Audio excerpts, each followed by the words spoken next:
공무원, 교사, 정치기본권 및 표현의 자유 보장을 위한 부산시민 토론회를 여러분들의 힘찬 박수로 시작하도록 하겠습니다. 이 토론회는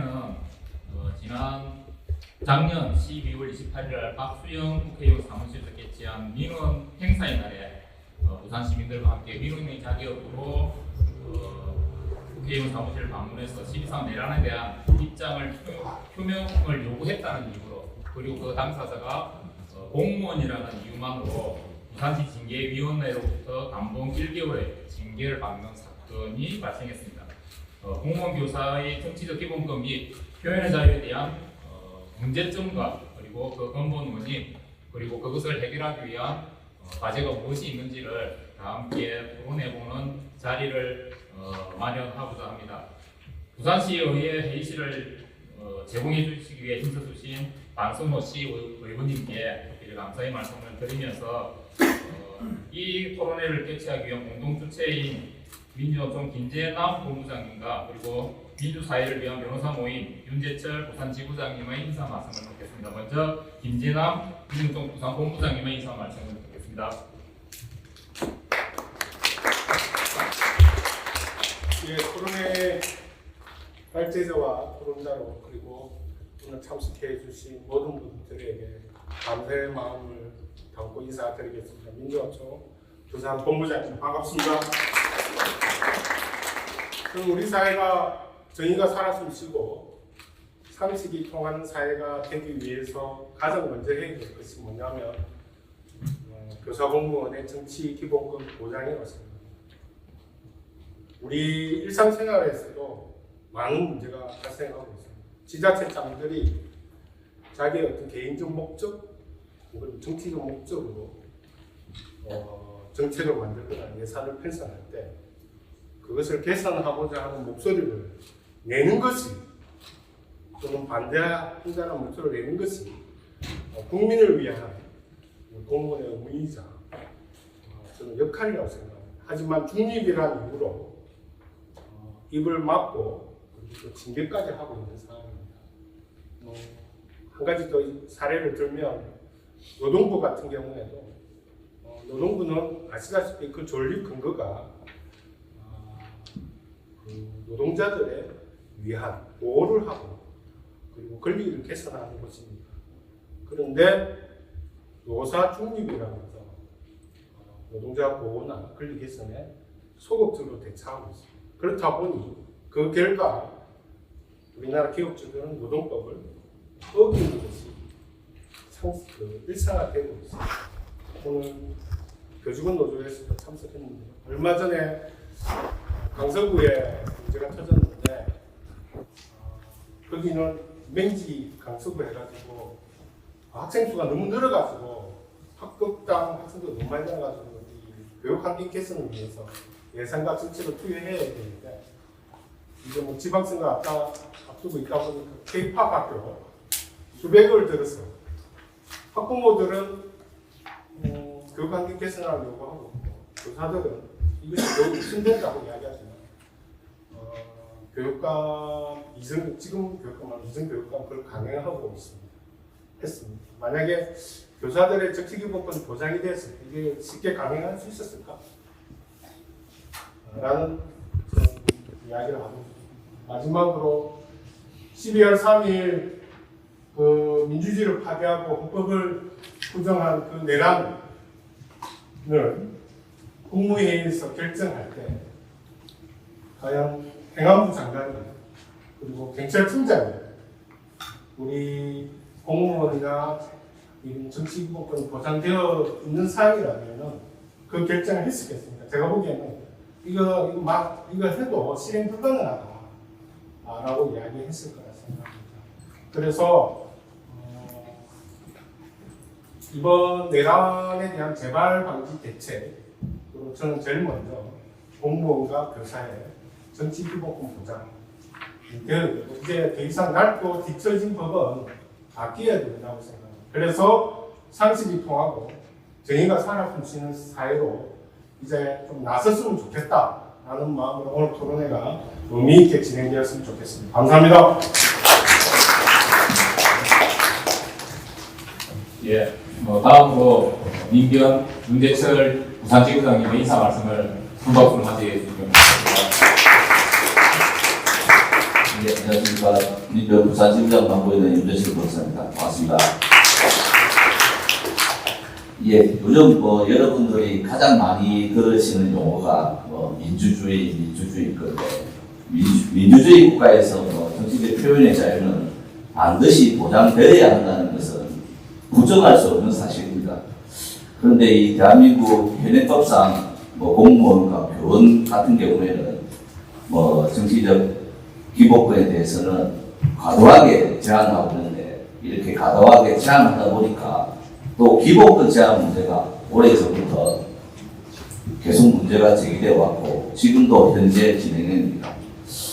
우리나라가 이렇게 엄격하게 제한하는 이유는 아마도 공무원이나 교원분들이 국가에 계속해서 행정을 집행해야 하거나 임무를 수행하는 사람이라는 그 인식에서 비롯된 것이 아닌가 생각됩니다. 하지만 그 인식은 지금 세계적인 흐름에 전혀 반하는 것이고, 오늘 이 귀한 시간에 오늘 발제와 토론, 그리고 토론을 듣기 위해서 오늘 경청하러 오신 여러분들이 함께 진행하는 이 토론과 세계적인 흐름과 보편적인 흐름에 일조하는 그런 귀한 시간이 되었으면 좋겠습니다. 감사합니다.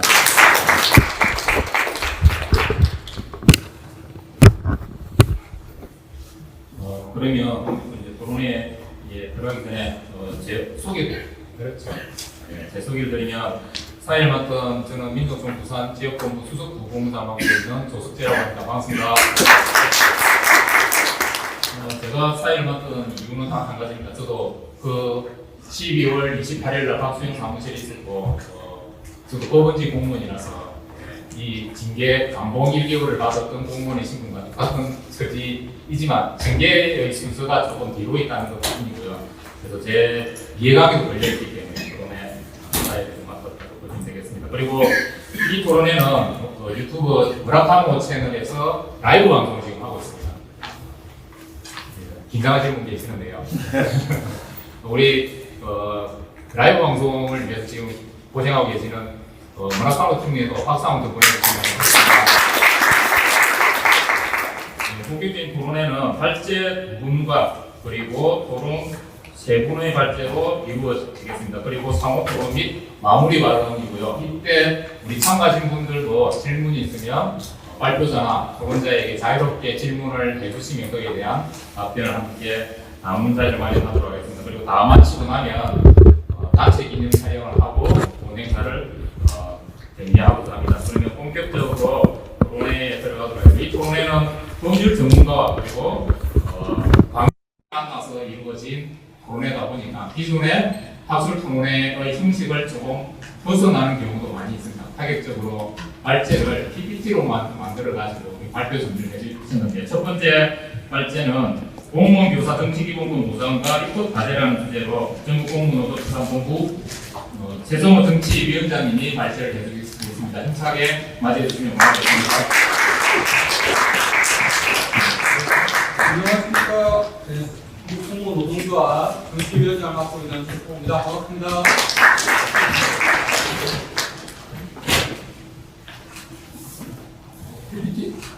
PPT와 함께 원고를 참고해서 발제를 하도록 하겠습니다. 공무원 교사, 공무원 교사 정치기본권 보장과 입법 과제라는 주제로 발제를 맡았습니다. 먼저 이렇게 자리를 마련해 주신 민주노총과 민주사회를 위한 변호사 모임 부산지부에 감사를 드립니다. 그리고 공무원교사 정치기본권에 많은 관심을 가져주시고 투쟁에 연대해 주시는 시민분들께도 감사 인사를 드립니다. 발제에 앞서서 PPT에 소개된 사진을 한번 봐주시기 바랍니다. 이 사진은 공무원 교사 노동자의 전시를 온몸으로 표현하고 있습니다. 바로 오늘 이 자리가 마련된 이유이기도 합니다. 이번 발제를 통해서 사진처럼 허각받고 구속되어 있는 공무원 노동자의 마음을 조금이라도 더 공감해 주시면 좋겠다는 생각이 듭니다. 그리고 어떻게 구제할 것인가를 토론하는 자리가 되었으면 합니다. 사실 저 사진 주인공 바로 접니다. 그럼 공무원교사 정치기본권 의장과 입법 과제란 제목으로 제가 준비한 자료를 중심으로 발제를 하겠습니다. 전체 흐름으로 정치기본권의 필요성에 대한 인권과 평등의 측면에서 그리고 노동자 측면에서 나눠서 살펴보고요. 공무원 교사 요건을 정리한 다음에 정치기본권 보장의 효과에 대해서도 살펴보도록 하겠습니다. 대한민국 헌법 10조를 함께 보시는데요. 모든 공무원은 인간으로서의 존엄과 가치를 가지며 행복을 추구할 권리를 가진다 라고 되어 있고, 또 단에는 국가는 개인이 가지는 불가침의 기본권을 확인하고 이를 보장할 의무를 준다라고 되어 있습니다. 여기서 중요한 것은 불가침의 기본적 인권입니다. 꼭 기억해 주십시오. 그리고 헌법 11조 1항을 살펴보겠습니다. 모든 국민은 법 앞에 평등하다. 그 다음에 수단의 쭉 여러 가지 내용이 있습니다. 여기서 중요한 것은 모든 국민은 법 앞에 평등하다는 것입니다. 종합해 보면 모든 국민은 불가침의 기본적 인권이 있고, 그리고 모든 국민은 법 앞에 평등하다는 것입니다. 왼쪽 사진을 보면요, 대법원에 전시되어 있는 정의의 여신상입니다. 이 여신상처럼 국민들은 누구나 평등하기를 바랍니다. 그게 공무원이라고 하더라도 마찬가지입니다. 그런데 정말 공무원들은 헌법에서 보장하는 것처럼 현실에서도 평등하게 살아갈까요? 아니죠. 현실은 오른쪽 사진처럼 억압되고 구속된 삶을 살아가고 있습니다. 대표적인 사례를 중심으로 살펴보겠습니다. 선거 때가 되면 중앙선거관리위원회에서 국민들의 선거운동의 자유를 보장하기 위해서 카드리스트를 만들고 홍보 영상도 만들고 있는데요. 왼쪽 그림을 한번 보겠습니다. 유권자가 할 수 있는 선거운동 방법이 정해져 있습니다. 선거일을 제외하고 가능한 선거운동을 있고 언제든지 가능한 선거운동을 안내합니다. 그리고 오른쪽 그림에서는 선거일에도 가능하다며 언제든 가능한 선거운동에 대해서 시기를 안내해 줍니다. 문자 메시지 전송이 가능하고요. 인터넷 게시물이 가능합니다. 그리고 SNS 전자우편 전송도 가능합니다. 국민 여러분, 이제 선거운동 자유롭게 하시겠죠? 네, 그럼 이제 제가 며칠 전에 본 논문에 첨부되어 있고 카드리스를 한번 보도록 하겠습니다. 왼쪽 사진을 봐주십시오. 소제목을 슬기로운 SNS 생활이라고 하고 있습니다. 제목은 공무원의 SNS 활동 관련 공직선거법 위반 사례입니다. 오른쪽 그림을 자세히 한번 보겠습니다. 선거 관련 게시물, 직접 게시, 공유, 공문 댓글 등 금지 이렇게 되어 있죠. 특정 정당 후보자 지지 반대는 된다.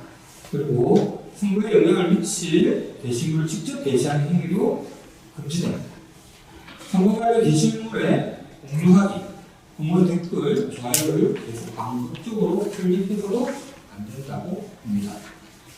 앞장에서 국민을 위한 홍보글과 공무원 이 뒷장에 공무원을 위한 홍보글의 차이를 여러분 잘 보고 계시죠? 국민은 가능하고 공무원 교사는 금지입니다. 이 금지도 부분적, 제한적인 금지가 아닌 전면 금지입니다. 앞에서 헌법 10조와 11조를 떠올려보면 모든 국민은 불가침의 기본 인권이 있고 모든 국민은 법 앞에 평등하다는 것을 보았습니다.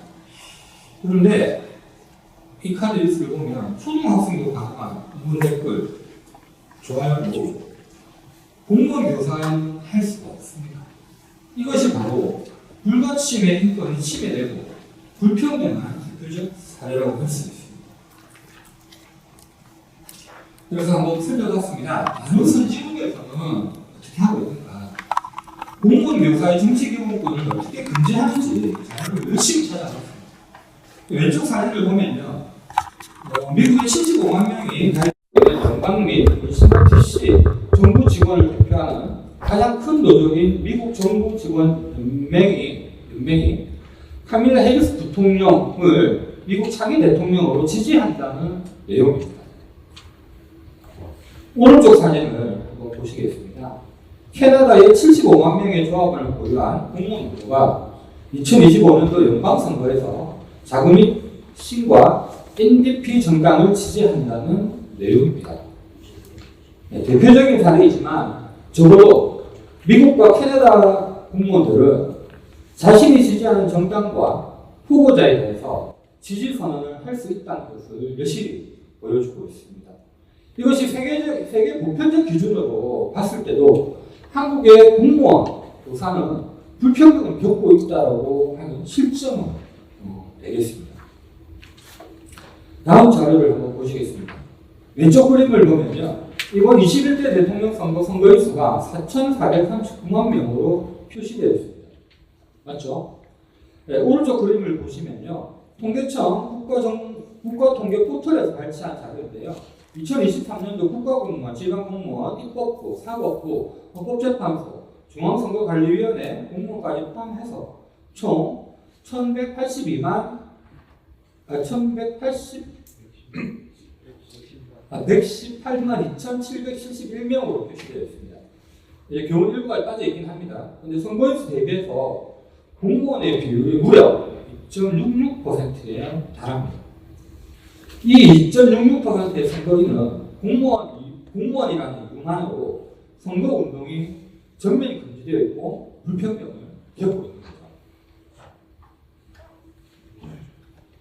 다른 말로 하면 정치 기본권을 심각하게 제한받고 있는 국민의 비율이 2.66%에 달한다는 것입니다. 헌법은 단 한 명의 기본권이라도 침해받지 않게 하기 위해서 모든 국민은 불가침의 기본적 인권이 있고 모든 국민은 법 앞에 평등하다는 선언을 하고 있음에도 불구하고 현실은 선거인 기준으로 국민의 2.66%에 달하는 국민의 정치 기본권을 부분적, 제한적 금지도 아닌 전면 금지하고 있다는 것이 현실입니다. 그 고통을 공무원과 교사들이 다 하고 있습니다. 이제 공무원 교사 정치기본권 보장이 필요하다는 노동자적 측면을 한번 살펴보겠습니다. 전국 공무원 노동조합 강령입니다. 잘 못 보셨죠? 네, 첫 줄에 보면 우리는 공직사회 관료주의와 부정부패를 청산하여 국민들에게 신뢰받는 민주적이고 깨끗한 공직사회를 건설한다고 되어 있습니다. 전국 공무원 노동조합은 지난 20년 넘는 기간 동안에 한국 사회 공무원들의 허가받고 있는 현실을 보고 국민의 공무원으로서 자부심을 지키기 위해서 정부와 공안기관의 모집 탄압을 이겨내면서 활동해 왔습니다. 강령의 첫 자리에 공직사회 개혁과 부정부패 청산이 있습니다. 공직사회 개혁과 부정부패 청산은 국민의 근본적 이익과 직결되는 사안입니다. 공무원 노조는 강령 첫 자리에 이 두 과제를 둠으로써 국민을 향한 공무원 노조의 사회적 역할을 명확하게 규정하였습니다. 그만큼 공무원 노조는 권력의 하수인으로서 살아왔던 삶을 청산하고 국민의 공무원으로 거듭나기 위해서 한국을 탈퇴하는 자세로 공무원 노조를 발전시켜 왔습니다. 다음 장을 같이 한번 보시겠습니다. 이 표는 국제투명성 기구에서 발표한 부패 인식지수 변동표입니다. 부패 인식지수는 1995년부터 만들어져서 현재는 전 세계 189개에서 평가를 진행하고 있습니다.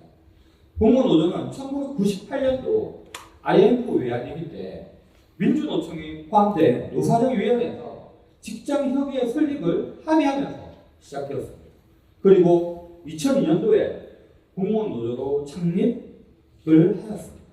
이 변동표에 살펴보면 정권의 성격에 따라 다소 변동은 있긴 하나 1995년 이후로 부패 인식 지수가 꾸준하게 상승하고 있음을 볼 수 있습니다. 이는 공직사회개혁과 부정부패 청산을 강령으로 담고 있는 공무원 노조의 사회적 역할에 대한 단적인 증명이라고 볼 수가 있습니다. 일반 노동자들과 한번 비교해 보겠습니다. 일반 노동자들은 노동법에 적용을 받아서 노동상권이 보장됩니다. 그래서 단체 교섭이 제대로 진행되지 않으면 노동자의 최고의 행동권이 파업권을 발동해서 그림처럼 총파업을 할 수도 있습니다. 그리고 공무원이 아니기 때문에 당연히 정치기본권을 가지고 있어서 대선 후보 지지 선언도 가능하죠. 노동자들의 요구를 실현하기 위해서 사측에는 파업권을 행사하고 정치권에는 정치기본권으로 노동자에게 유리한 입법을 유도합니다. 하지만 공무원 교사 노동자에게는 이런 자유와 권리가 보장되지 않습니다. 구체적으로 읽어보겠습니다. 먼저 노동상권 중에서 단결권은 50%밖에 보장이 되지 않죠. 50% 보장이 되지 않습니다. 단체 교섭권은 70%가 미보장 상태입니다. 단체 행동권은 100% 미보장 상태입니다. 즉, 단체 행동권은 전면 금지라는 것입니다. 다음은 정당의 자유입니다. 노동자 체제를 개선하고 요구를 실현하기 위해서는 법과 제도를 바꿔야 합니다. 그래서 정당의 자유는 법과 제도를 바꾸는 입장에서 보면 최고의 무기이자 최고의 자유라고 할 수 있습니다. 하지만 공무원 노동자는 정당 설립의 자유, 정당 가입의 자유, 정당 조직의 자유, 정당 활동의 자유 모두가 전면 금지된 상황입니다. 기본권의 근본적인 내용이 침해된 것이죠. 다음은 정치 표현의 자유입니다. 국민은 누구나 사상의 자유, 양심의 자유를 가집니다. 그래서 정치가 의견 표명도 하고 토론도 비판도 하고 정치 집회와 시위도 하고 그래서 지지 정당과 후보도 표현할 수 있어야 합니다. 하지만 공무원들은 병원들은 전면 금지되어 있죠. 이것이 공무원 교원에 대한 이틀만이라고 할 수가 있는 것입니다. 후원금 납부및 선거 자유 부분에서도 단지 선거권만 보장되고 나머지는 전면 금지입니다. 이것을 눈으로 목도하면서 엄청 분노할 수밖에 없는 거죠. 일반 노동자는 노동상권, 정치기본권을 가지고 있음에도 불구하고 한국 사회에서 노동자로서 제대로 권리를 보장받으면서 살아가기 힘든 것이 현실입니다. 그럼 공무원 노동자는 어떻겠습니까?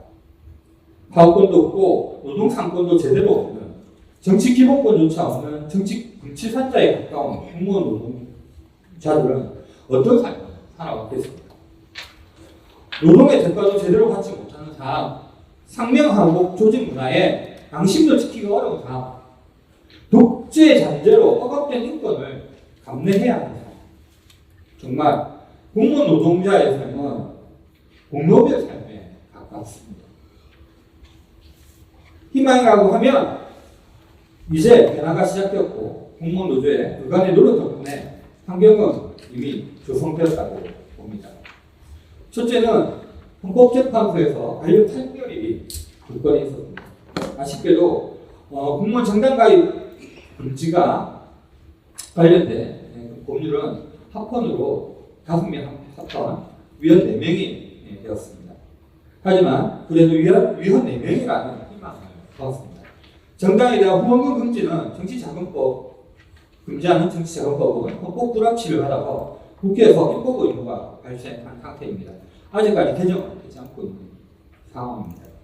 둘째는 문재인 정부의 2018년 헌법 개정안입니다. 공무원은 직무를 수행할 때 정치적 중립을 지켜야 한다라고 개정을 해놨습니다. 완전한 정치 기본권을 보장하지는 않지만 직무를 수행할 때는 할 대로 한정한다는 내용입니다.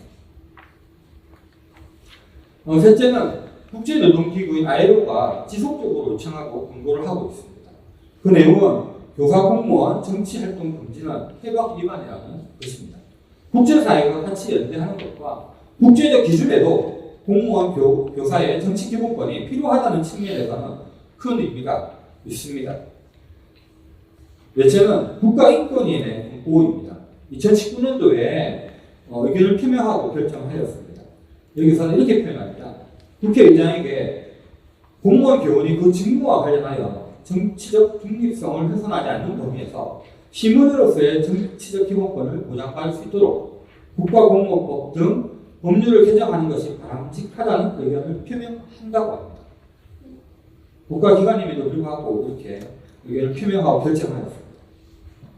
마지막으로 2025년 5월 10일에 있었던 공무원 교원 총력투쟁 대회에서 국민의 힘을 제외한 원내 재정당이 참가한 대회에서 공무원과 교원의 기본권 보장을 위한 제도 개선 약속을 각 정당들이 하였습니다.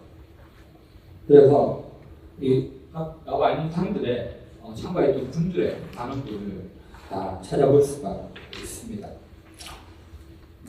이제 간략하게 공무원 교사 노동자들의 요구안을 간략하게 정리를 해보겠습니다.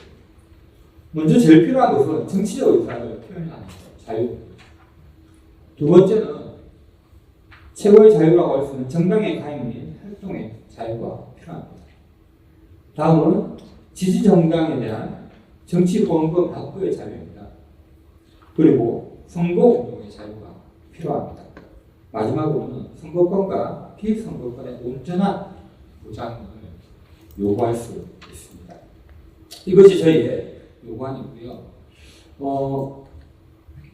공무원 교사의 노동자 요구안에 대해서 정치권이 나서서 작년 2024년도 7월 17일 날 정치기본권 관련 법률 개정안을 국회에 제출했습니다. 총 7개의 법안에 대해서 발의자 총 13명이 공동으로 발의를 하였고요.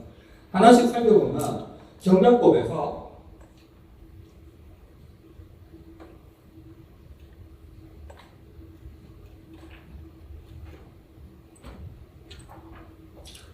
정당법에서 정당 가입이 금지되어 있는 공무원과 교원 등도 정당의 발기인과 당원이 될 수 있도록 개정안을 제출했습니다. 그 다음에 공직선거법에서 공무원들이 그 직위를 이용하지 않는 한 선거운동이나 당내 경선을 할 수 있도록 허용하였습니다. 다음은 지방공무원법과 국가공무원법 개정 내용입니다. 공무원 지위를 이용해서 선거 관여하는 행위만 제한하고 공무원의 집단적 행위 금지 조항을 삭제하는 내용으로 구성되어 있습니다.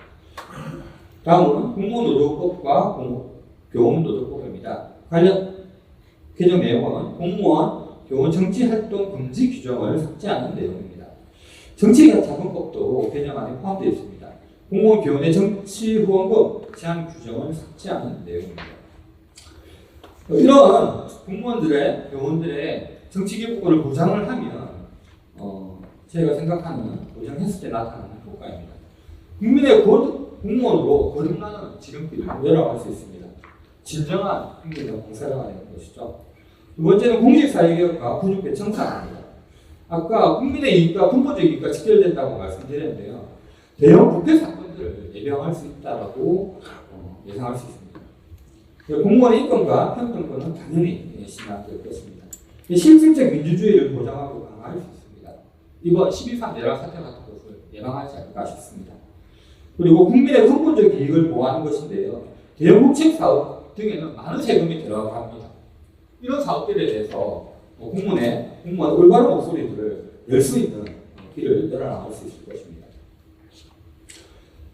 그래서 이 공무원의 정치기본권을 공무원 교육사에 대한 정치를 보장함으로써 새로운 사회로 나아갔으면 합니다. 정치사회적 약자에 대한 보호 존중을 하는 사회, 그리고 공직을 통해서 자아실현을 가능한 사회, 노동상권이 온전히 보장되는 사회를 만들어갔으면 합니다. 그래서 완전한 정치기본권이 보장되는 새로운 사회를 함께 만들어갔으면 합니다. 경청해 주셔서 감사합니다. 수고하셨습니다. 네, 마지막 시간에 착들 질문 시간도 따로 있으니까요. 궁금하신 내용들은 정리를 하셨다가 나중에 질문을 좀 해주시면 고맙겠습니다. 그리고 발표 자료와 자료집 내용이 아마 넘기고 한 2페이지 정도가 좀 있었습니다. 이건 편집 과정에서 남겨서 죄송하다는 말씀 드리겠습니다. 두 번째로 정말 바쁘신 분이시고 또 유튜브를 통해서 전국적으로 또 활동을 많이 하시는 분이신데요. 부산대 법학전문대학원 김혜원 교수님으로부터 헌법상 정치적 중립성과 공무원 교원의 정치적 기본권, 정치적 표현의 자유를 중심으로 한 주제로 말씀을 들어보도록 하겠습니다. 현장 박수로 모시겠습니다.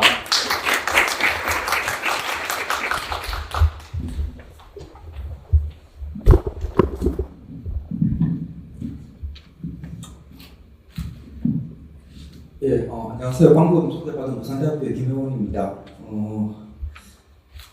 제가 전국적으로 활동하고 있다는 이야기는 여기서 처음 듣습니다.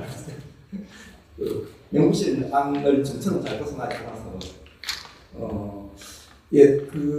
제가 오늘 발제를 준비하면서 어떤 말씀 좀 드릴까 이런 고민들을 좀 했는데, 제 전공이 사실 이제 헌법학이고요. 그리고 저는 이제 우리 헌법에 들어있는 가치들이라도 제대로 잘 구현됐으면 좋겠다. 그래서 제가 극단적이고 전혀 그렇지는 않고 오히려 헌법 가치가 잘 구현되지 않아서 문제다. 그래서 그런 차원에서 저는 오히려 여러 경우에 있어서도 개헌도 저는 사실 좀 부정적이고 뭐 그렇습니다. 근데 이번 이 사건은 사실은 헌법에 이제 정치적 중립성이란 말이 나옵니다. 딱 3번 등장합니다. 이제 그 맥락을 조금 이따 제가 좀 더 이야기 드릴 텐데, 이 단어가 저는 잘못 이해되고 있는 것 아닌가 이런 생각이 듭니다. 그래서 헌법에서 가지고 있는 취지대로 정치적 중립성이 의미가 구분력을 발휘한다면은 지금 오늘 이제 이 토론회가 열린 계기가 된 사건들도 발생하지 않았지 않겠나 저는 이런 생각을 합니다. 제 발제문 14페이지에도 잠깐 썼습니다만은 앞서서 이제 최성호 위원장님께서 이제 몇 가지 현실들 이야기를 하시고 그 다음에 많은 문제들이 관련된 법률에 관한 문제들을 또 언급을 하시고 그래서 이제 관련돼서 법률 좀 바꿔야 된다라고 해서 말미에도 그런 이야기를 하셨습니다. 근데 저는 지금 관련되는 여러 가지 공무원 혹은 교원들의 정치적 기본권, 정치적 표현의 자유 이런 것들을 옥죄고 있는 것이 법률의 여러 규정들이 이제 옥죄고 있는 것이다. 이런 생각이 또 한 걸음 더 나가서 이런 법률들을 해석, 적용하는, 집행하는 과정에 있어서 이런 일들이 발생하는데 그러면은 법률에서 옥죄고 있는 그런 내용들 그리고 이런 법률을 적용하는 것 그 이면에는 뭐가 있느냐라고 한다면은 그 이면에는 헌법에 등장하는 정치적 중립성의 기초에서 이루어지는 것 같습니다. 그래서 공무원이 어떤 활동들을 할 때, 혹은 교원이 어떤 활동들을 할 때, 이게 우리 헌법에서는 정치적 중립성이 헌법적 차원의 가치인데, 이러한 정치적 중립성을 위반했기 때문에, 뭐 징계하거나 혹은 다른 징계사가 마땅치 않으면 그것을 매개로 해서 품위유지 위반, 이렇게 해서 또 징계를 하거나, 그리고 또 이러한 징계들의 근거가 되는 법률 조항들, 뭐 국가공무원법, 지방공무원법 뭐 등등 관련된 조항들이 합헌적으로 무시될 수 있는 이유는 헌법에서 보장하고 있는 정치적 중립성 보장 때문인 것 아니냐. 그래서 헌법에서 정치적 중립성 보장하고 있으니 뭐 정당에 가입하거나 뭐 지지를 표명하거나 이런 것들 좀 통제돼야 되는 것 아니냐. 이러한 주장들의 기들이 활용되고 있는 것 같습니다. 그런데 과연 그러한가? 저는 조금 의문이 있습니다. 제 발제문 20페이지 보시면 될 것 같습니다. 헌법의 정치적 중립성은 3번 등장합니다. 딱 3번 등장합니다. 중립성의 단어 자체가 3번 등장하는데 한 번은 5조에서 국부와 관련해서 그래서 국부는 국가안전보장과 국토방위 신성한 의무를 수행함을 사명으로 하며 그리고 그 정치적 중립성은 준수된다 이렇게 쓰고 있습니다. 공무원과 관련해서는 공무원 신분과 정치적 중립성은 법률이 정하는 바에 의하여 보장된다 이렇게 쓰고 있고요. 교육과 관련해서는 교육의 자주성, 전문성, 정치적 중립성 및 대학의 자율성은 법률이 정하는 바에 의하여 보장된다 이렇게 쓰고 있습니다. 그러면 일단 문헌이 조금 다릅니다. 군과 관련해서는 중립성은 준수된다 이렇게 이제 의문적으로 쓰고 있고요. 그 다음에 공무원과 교육에 있어서는 정치적 중립성이 법률이 정하는 바에 의하여 보장된다 이렇게 쓰고 있습니다. 그러면 이제 이 보장할 주체가 누구냐 하면 이제 국가권력기관이죠. 준수할 주체도 국가기관이고요. 헌법의 수권자는 이제 기본적으로 국가니까요. 그렇다면 공무원과 교육의 영역에 있어서 그 정치적 중립성이 보장되도록 법률을 만들어야 되는 것이고 그렇게 만들어진 법률을 집행할 의무가 이제 국가한테 있는 것이죠.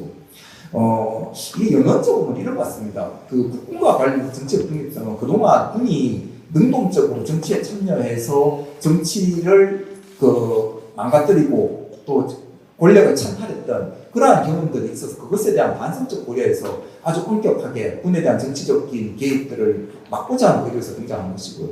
그리고 그 공무원의 정치적 중립성은 그 3.15 부정선거 등 이런 과정에 있어서 권력이 거꾸로 공무원들을 정치의 도구로 활용을 해왔던 이것을 막고자 하는 것이었거든요. 그래서 이것이 막아져야 공무원들이 결국은 그 국민 전체에 대한 봉사자로서 우리 헌법 7조 1항에서 말하는 국민 전체에 대한 봉사자로서 역할을 제 역할을 할 수 있고 그리고 또 그렇게 되어야 공무원의 신분도 안정적으로 보장될 수 있는 거 아니냐. 그렇지 않으면 실질적으로 역관제처럼 운영될 우려가 있기 때문에 이것을 막고자 사실은 그 정치적 중립성을 우리 헌법에 보장하는 것이다. 역사적으로 그런 의미들을 가지고 있는 것 같습니다. 교육과 관련해서는 조금 불명확하긴 한데 최근 연구에 따르면은 박정희 정권 들어서면서 그 독재 정권이 가지고 있었던 그 민족 정당성의 취약함 이 지점하고 당시 그 교육계의 보수 교육계 인사들의 결탁의 산물로서 이제 정치적 중립성이 들어가는 거예요. 그러다 보니까 학생들이라든지 혹은 그 교육자들이나 이런 사람들이 그 교육 당국이 요구하는 각종 요구들을 일부 상쇄시키고 또 그와 더불어서 그 정치적 또 그러한 것을 상쇄시키고 그걸 통해서 그 교육계의 그 상층 지배자들하고 그 군사 정권이 서로 결탁할 수 있어서 그 정권의 불안정성을 조금 더 막고자 했던 이런 취지로 도입된 것 같습니다.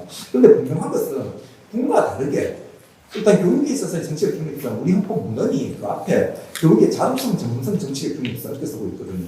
그럼 이 양자는 경우에 따라서는 충돌하는 개념일 수 있습니다. 그래서 자주성과 전문성의 존중과 더불어서 정치적 중립성과 함께 보장되어야 할 이념들이고요. 그리고 공무원과 관련해서는 마찬가지입니다. 국민 전체의 어떤 봉사자로서의 그 공무원이 가지고 있는 그 지위와 정치적 중립성이 경우에 따라서 충돌할 수도 있습니다. 예를 들어서 이번 사건 같은 경우에 어쩌면은 그 헌정 질서를 문란하는 행위에 대해서 옹호하는 발언을 한 것에 대해서 때로는 경우에 따라서 국민 전체의 봉사자 차원에서의 행한 발언일 수도 있고요.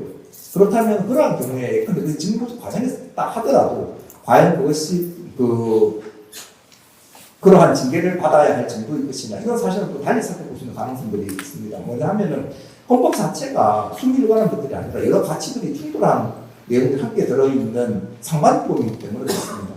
그래서 혹자는 그렇게 이야기하니까 그럼 논리적 일관성 결정이 아니냐 이렇게 이야기를 하기도 합니다만 기본적으로 헌법은 서로 대립되는 가치들이 함께 들어가 있고 또 그럴 수밖에 없는 게 우리 삶들 자체가 그렇지 않습니까? 맛있는 거 먹으면서도 다이어트 고민하는 게 우리들 삶이어서 이러한 모순적인 삶들을 근원적 차원에서 표현을 하는 것이 사실 헌법 부분들이고요.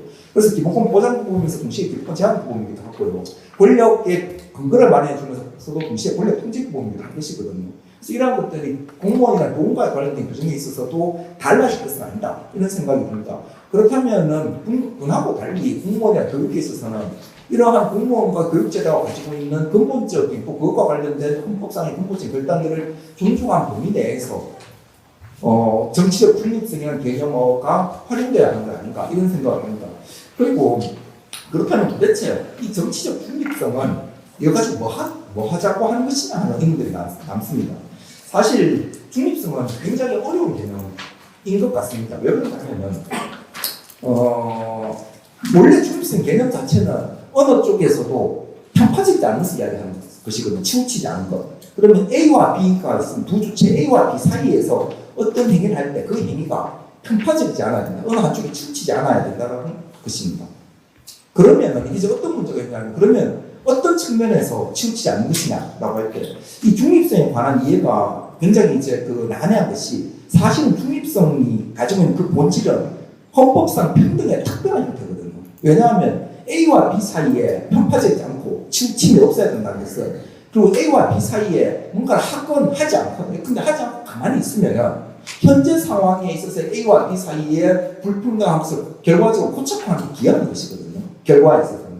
근데 그것이 아니라 그것을 교정하기 위해 어떤 조치들을 하면은 행위의 형식에 있어서의 치우침이 있는 것이거든요. 그러면 이런 문제들과 관련해서 방금 이야기했던 이런 문제들을 해결하고자 하는 헌법적인 규정이 뭐냐면 헌법 11조에 있는 평등입니다. 그래서 평등은 법 앞에서도 평등해야 되고 법 결과에서도 평등해야 되기 때문에 그래서 형식적 평등과 결과의 평등 혹은 형식적 평등과 사실상 평등 이 두 가지를 전부 다 추구하는 것이고요. 이러한 문제를 감당하는 것은 사실은 헌법 11조 평등의 몫입니다. 그렇다면 이 지점에서 헌법에서 가지고 있는 중립성, 특별히 헌법은 중립성 단어를 3번 쓰고 있고 이 앞에 정치적이라는 수식을 함께 쓰고 있습니다. 그러면 헌법에서 쓰고 있는 이 중립성은 치우치지 않는 건데, 그러면 어떤 지점에 있어서 치우치지 않는 것이냐?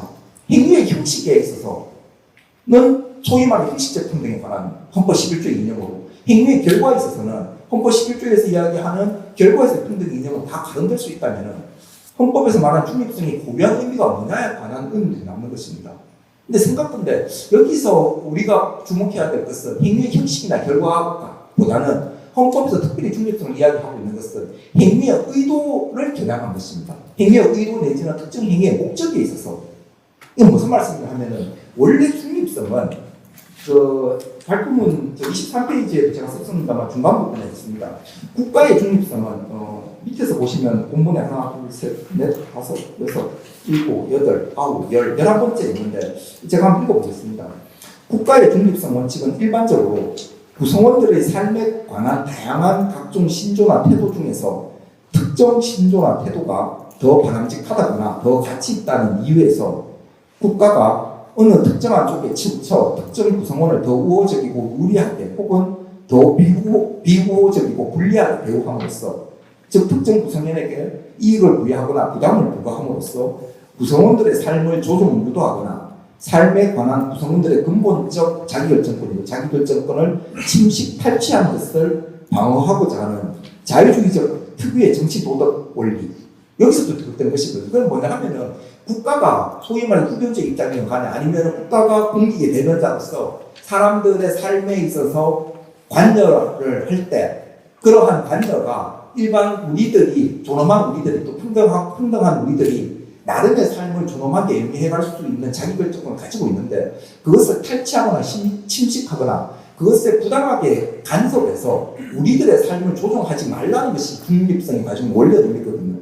그래서 중립성은 실제로 이것의 본질은 우리들이 가지고 있는 나름의 가치가 내지는 신조나 태도에 대한, 이것에 대한 가치 평가를 전제로 해서 일정하게 편드는 행위가, 이러한 행위가 국가에 의해서 공익이라는 이름으로 잠입하는 이런 행위들을 통제하고 하는 것이거든요.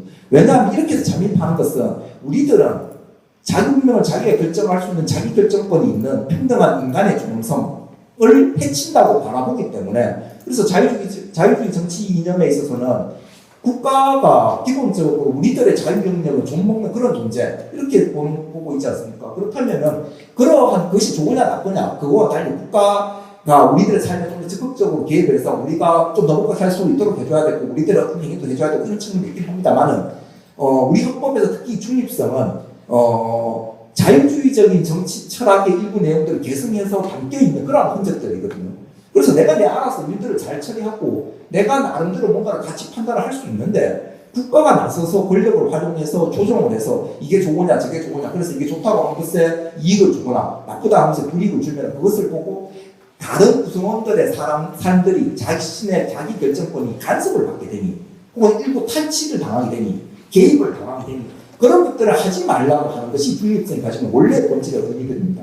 그러면 이러한 중립성이 모든 의미를 다 써볼 수 있느냐? 그렇지는 않다고 생각합니다. 우리 헌법은 정치적, 경제적, 사회적, 문화적 생활의 모든 의미를 이렇게 쓰고 있으면서도 유독 중립성은 정치적 중립성만 이야기하고 있습니다.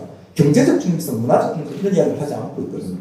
이 정치의 개념을 무한정 확대해버리면 모든 행위들이, 왜냐하면 정치는 기본적으로 가치의 권위적 배분을 이야기를 하는 것이 사실은 가정 안에서도, 직장에서도, 노동관계에 있어서도, 경제관계에 있어서 다 정치 문제들이 있죠.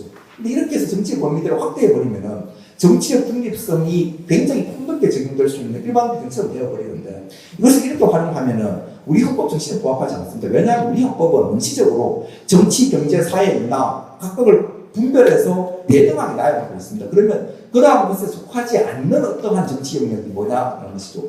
그렇다면 여기서 이 정치는 기본적으로 좁게 해석을 하는 게 마땅하다 이렇게 생각이 듭니다. 얼마나 좁게 해야 되느냐라고 할 때, 통상적으로 정치에 관한 일반적인 개념 중에 가치의 문제적 배분, 이거보다 좀 더 좁게 하는 것이 그냥 집단적인 의사결정의 과정, 이거보다 좀 더 좁게 하는 것이 다른 것이 아니라 권력을 활용한 막스 베버 입장에서 권력의 배분에 관한 것이다. 근데 저는 이것도 넓다고 생각을 합니다. 우리 헌법에서 말하는 이 경제, 사회, 문화와 분별할 수 있는 정치의 부유한 영역들이라고 한다면 사실은 소위 말해 현실 정치, 즉 우리 헌법에서 이야기하고 있는 민주주의를 구현하기 위한 헌법상 제도인 정당, 그다음에 선거, 국민투표 이런 것에 대해서 능동적으로 관여하는 어떤 적극적인 행위들 이런 것들이 소위 말하는 그래서 이런 행위를 하는 사람들이 소위 말해서 직업 정치인들이지 않습니까? 그래서 이런 행위들과 결부되어서 헌법이 특별히 중립성을 이야기하고 있는 것이다. 그러면 이러한 중립성을 준수할 의무자는 누구냐면 기본적으로 국가 권력 내지 권력 주체들이거든요.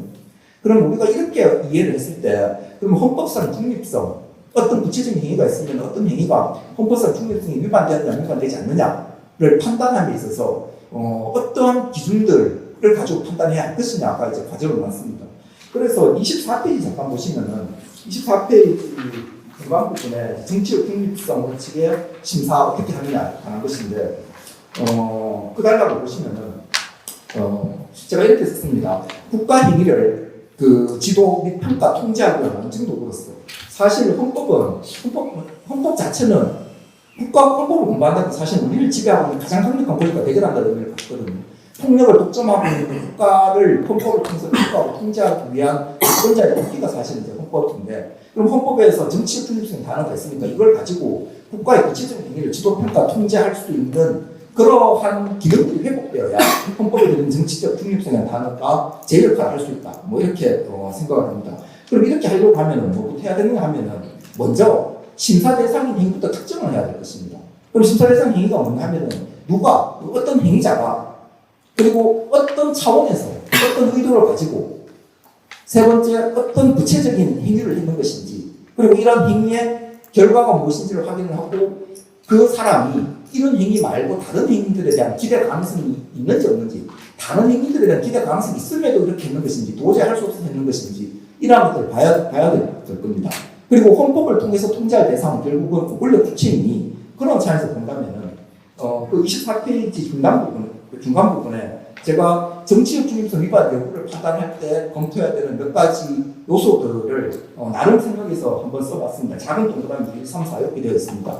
그래서 이것을 말씀을 드리면서 그 뒤쪽 부분에는 과거에 교사가 시국선언을 했을 때 그 교사의 시국선언 행위를 정치적 중립성 위반했는 것인지 이 도식에 따라서 한번 평가를 해본 것이고요. 그래서 그걸 한번 참고해 보시면 좋을 것 같고 시간 관계에서 오늘은 이 토론회의 계기가 되었던 그 박수영 의원실에 가서 그 항의 발언을 한 것에 대해서 그 한 사람이 공무원이라는 이유로 이제 징계를 한 이 행위들. 그럼 그때 그 발언을 한 사람을 우리가 공무원 A라고 한다면은 그런 공무원 A의 행위가 과연 헌법에서 말한 정치적 중립성을 위반한 행위인 것인지에 관한 어떤 그 평가도 가능한 것 같습니다. 그래서 그런 이야기들을 함께 결부해서 좀 말씀드리려고 합니다.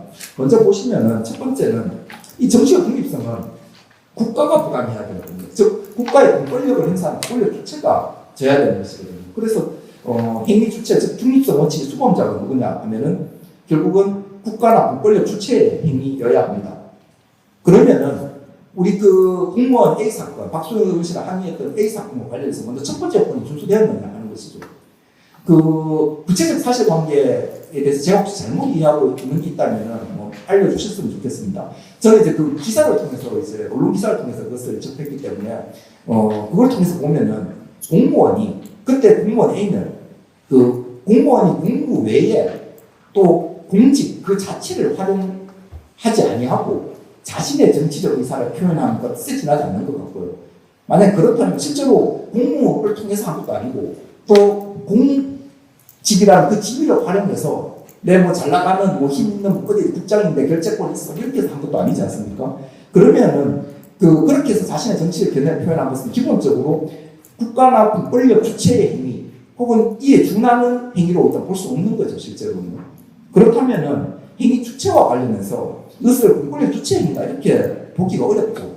더군다나 그 사건에서 공무원 A가 일반인들하고 함께 국회의원 찾아가서 이렇게 그렇게 항의한 것이 공무 수행에 준하는 어떤 외관을 형성한 것도 아니잖아요. 만약에 그런 외관이 형성되면은 공무 수행에 관한 국민적 신뢰에 관한 어떤 성질들이 남겼기 때문에 그래서 근무 시간 아니더라도 공직의 외관을 형성하고 하는 행위들은 정치적 중립성의 평가 대상들이 되겠죠 실제로는.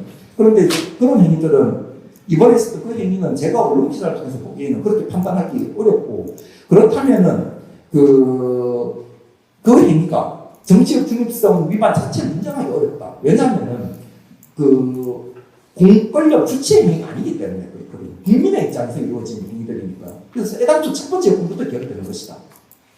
그 다음 이것만 되는 것이 아니라 두 번째 보시면은 그 행위의 의도가, 이것이 뭐냐면 아까 말씀드린 것처럼 그 구성원들이 가지고 있는 신념이나 태도에 간섭해서 영향을 미치고자 하는 것이거든요. 만약에 그 치우쳐서 어떤 행위를 해서 주로 문제되는 것은 치우친 어떤 행위, 편파적인 행위들은 대개 경우에 정치의 중립성 문제가 아니라 헌법상 평등원칙 위반 여부에 관한 문제로 평가되는 일들이거든요. 그럼 이 정치적 중립성이라는 행위들을 가지고 그것을 평가를 하려고 하면 그 의도 자체가 뭐냐 하면은 그 정치적 영역과 관련해서, 그래서 24페이지에 보면 두 번째 제가 이렇게 씁니다. 그거라는 이제 행위 의도적 중립성 원칙 적용 영역 대상에 대한 평가. 그래서 좁은 의미의 정치적 자원 가치 배분에 관한 것으로서, 그래서 정치적 영역에 관한 것이어야 되고요. 실제로는요.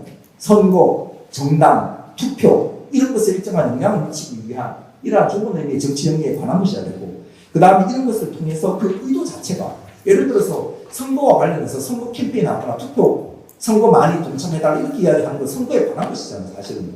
근데 이렇게 한 것이 구성원들이 가지고 있는 자결권, 자기결정권에 대해서 개입, 간섭해서 그러한 이유로부터 이루어진 것이냐. 이것들을 이제 살펴야 되는 것 같습니다. 그렇지 않다면 적어도 의도와 관련해서 국가가 구성원들이 가지고 있는 자기결정권을 정당하지 않게 침범하고 구성원들의 자기결정권을 유도 조종하는 것을 막고자 하는 이념이 사실은 중립성 이념이기 때문에 그렇습니다. 그렇게 해서 이번 사건들 살펴보면은 설사 그 공무원 A의 행위가 국가나 공권력 주체의 행위, 즉 공무 수행의 일환으로 본다고 하더라도 이 사건은 징계 처분의 대상이 된 그 내용이 뭐냐면은 언론에서 제가 확인한 바로는 대통령 윤석열의 12월 3일 계엄 선포, 이것에 대해서 국회의원이 박수영한테 입장을 묻는 행위였고요. 어떤 입장이냐 이렇게 묻는 거고, 그렇다면 이러한 것들은 계엄 선포에 대한 항의적 의사표현에서 이루어진 것이고, 그 의사에 받는 대상은 공권력 주체인 거예요. 국회의원이 아니라 국가권력기관에 대해서 공무원인 직업을 가지고 있는 사람이 항의를 하는 것이거든요. 그럼 이것은 기본적으로 항의적 의사표시인 것이지, 이것을 통해서 다른 구성원들, 다른 저라 아니면 또 다른 교원이나 다른 공무원이나 다른 국민들에게 이러한 사건에 대해서 스스로 자신의 신조를 결정하고 자신의 태도를 정하는 이러한 활동들에 개입할 의도로 이루어진 것이 아닌 것이죠, 실제로는. 그렇다면 그러한 의도에서 비롯된 것이 아니기 때문에 이거 두 번째 요건도 결여된 것이다. 이렇게 생각을 합니다. 그리고 설사 그러면 이 첫 번째, 두 번째 요건 다 충족됐다 하더라도 세 번째 요건이 충족되었는데 하는 의문이 많습니다.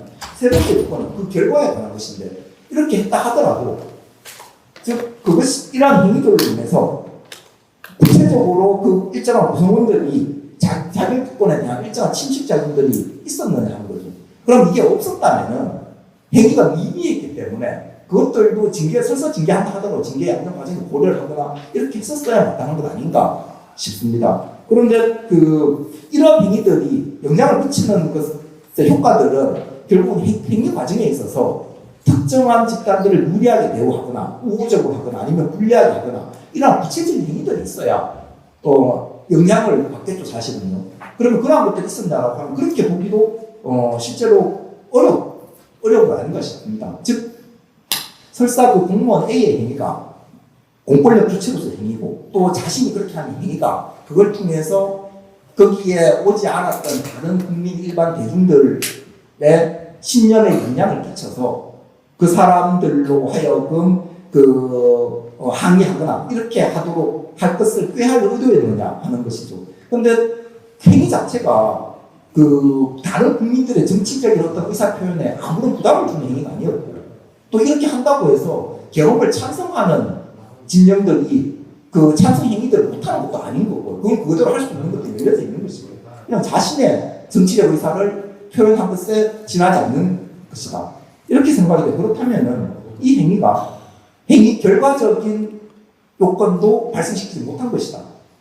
이렇게 생각이 듭니다. 그리고 한 걸음 더 나가서 그렇다면 그때 그 공무원 A가 다른 행위의 가능성들이 있느냐 하는 것이죠. 그래서 24페이지에 거기 동그라미 네 번째를 보시면은 행위 대안적 요소에 대한 평가거든요. 그러니까 구성원들의 자결권을 덜 침식하거나 혹은 침식하지 않는 다른 행위를 선택할 수 있는 선택의 가능성을 행위자한테 기대할 수 있느냐 하는 것이죠. 그러면은 공무원 A가 그 위헌적인 12.3 개헌 선포에 대해서 국가기관인 국회의원한테 입장을 묻고 해당 입장에 대해서 그런 의사를 표현할 수 있는 이런 행위에 대한 대안이 뭐냐 하는 거잖아요. 그러면은 그렇게 할 수 있는 대안 규범은 이렇게 해서는 안 된다는 표현 금지 규범이거든요. 표현 금지 규범. 그러면 표현 금지 규범을 수인하라는 것이잖아요. 그러면 이러한 경우에 표현 금지 규범을 수인하라는 것은 오히려 기대 가능성이 없는 것이고 경우에 따라서는 그것을 수인하는 자체가 헌법에서 말하는 정치적 중립에 위반되는 것이다. 왜냐하면 그러한 표현 금지를 수인하라는 것은 뭐냐 하면은 이런 거 아니겠습니까? 결국 정치 공동체 여러 구성원들 중에서 공무원이 동등한 입장에서 정책 형성에 영향을 끼치거나 의사를 표현하는 것을 다른 구성원들에 비해서 공무원이 열등한 존재를 전제로 하는 것이거든요. 그러니까 다른 사람들은 그것에 자유롭게 의사를 표현할 수 있는데 공무원이나 교원이나 이런 사람들은 지금 우리 법에 할 수 없도록 되어 있는 여러 가지 조항들이 있지 않습니까? 근데 이런 조항들이 그 교원이나 공무원이 자신의 직위를 활용해서 공무를 활용해서 혹은 교육을 활용해서 그러한 의도로 한 것 이외에 또 확장해서 적용하는 것으로 해석하는 한 그렇게 해석되는 한 저는 그 규정이 헌법상 정치적 중립에 위반되어서 위헌이라고 생각합니다. 왜 정치적 중립이 위반되냐면 그 규정의 의미는 그렇게 해석을 하게 되면은 공무원이나 교원이 다른 존재들보다 열등하다는 것을 전제하고 있는 것이거든요. 그러면은 정치공동체 구성원들 중에서 다른 특별한 어떤 법익에 대한 훼손이 없음에도 불구하고 특정한 직렬에 있는 사람들을 열등한 것으로 전제한 것이어서 전제하고 그것을 부정하는 행위를 할 때 일정한 불이익을 부과하는 것이었기 때문에 국가가 이렇게 부과하는 것이기 때문에 오히려 그 규범 자체가 헌법에서 말하는 정치적 중립을 위반해서 구성원들의 신념 체계를 조종하는 역할들을 하는 것인 거고요. 그래서 만약에 국가공무원법 65조가 지방공무법 57조 이렇지 않습니까? 그래서 이런 조항들이 적용 영역에 있어서 지금 공무원, 교원 이렇게 되어 있는데 공무원이나 교원이 말씀드린 것처럼 자신의 지위, 즉 공직이나 교육이나 이런 것들을 활용하는 그런 공무 행위가 아닌 경우에도 해당 조항이 적용되는 것으로 해석하는 한 오히려 그 법률 조항 자체가 헌법에서 말하는 정치적 중립에 위반되는 조항들 아닌가?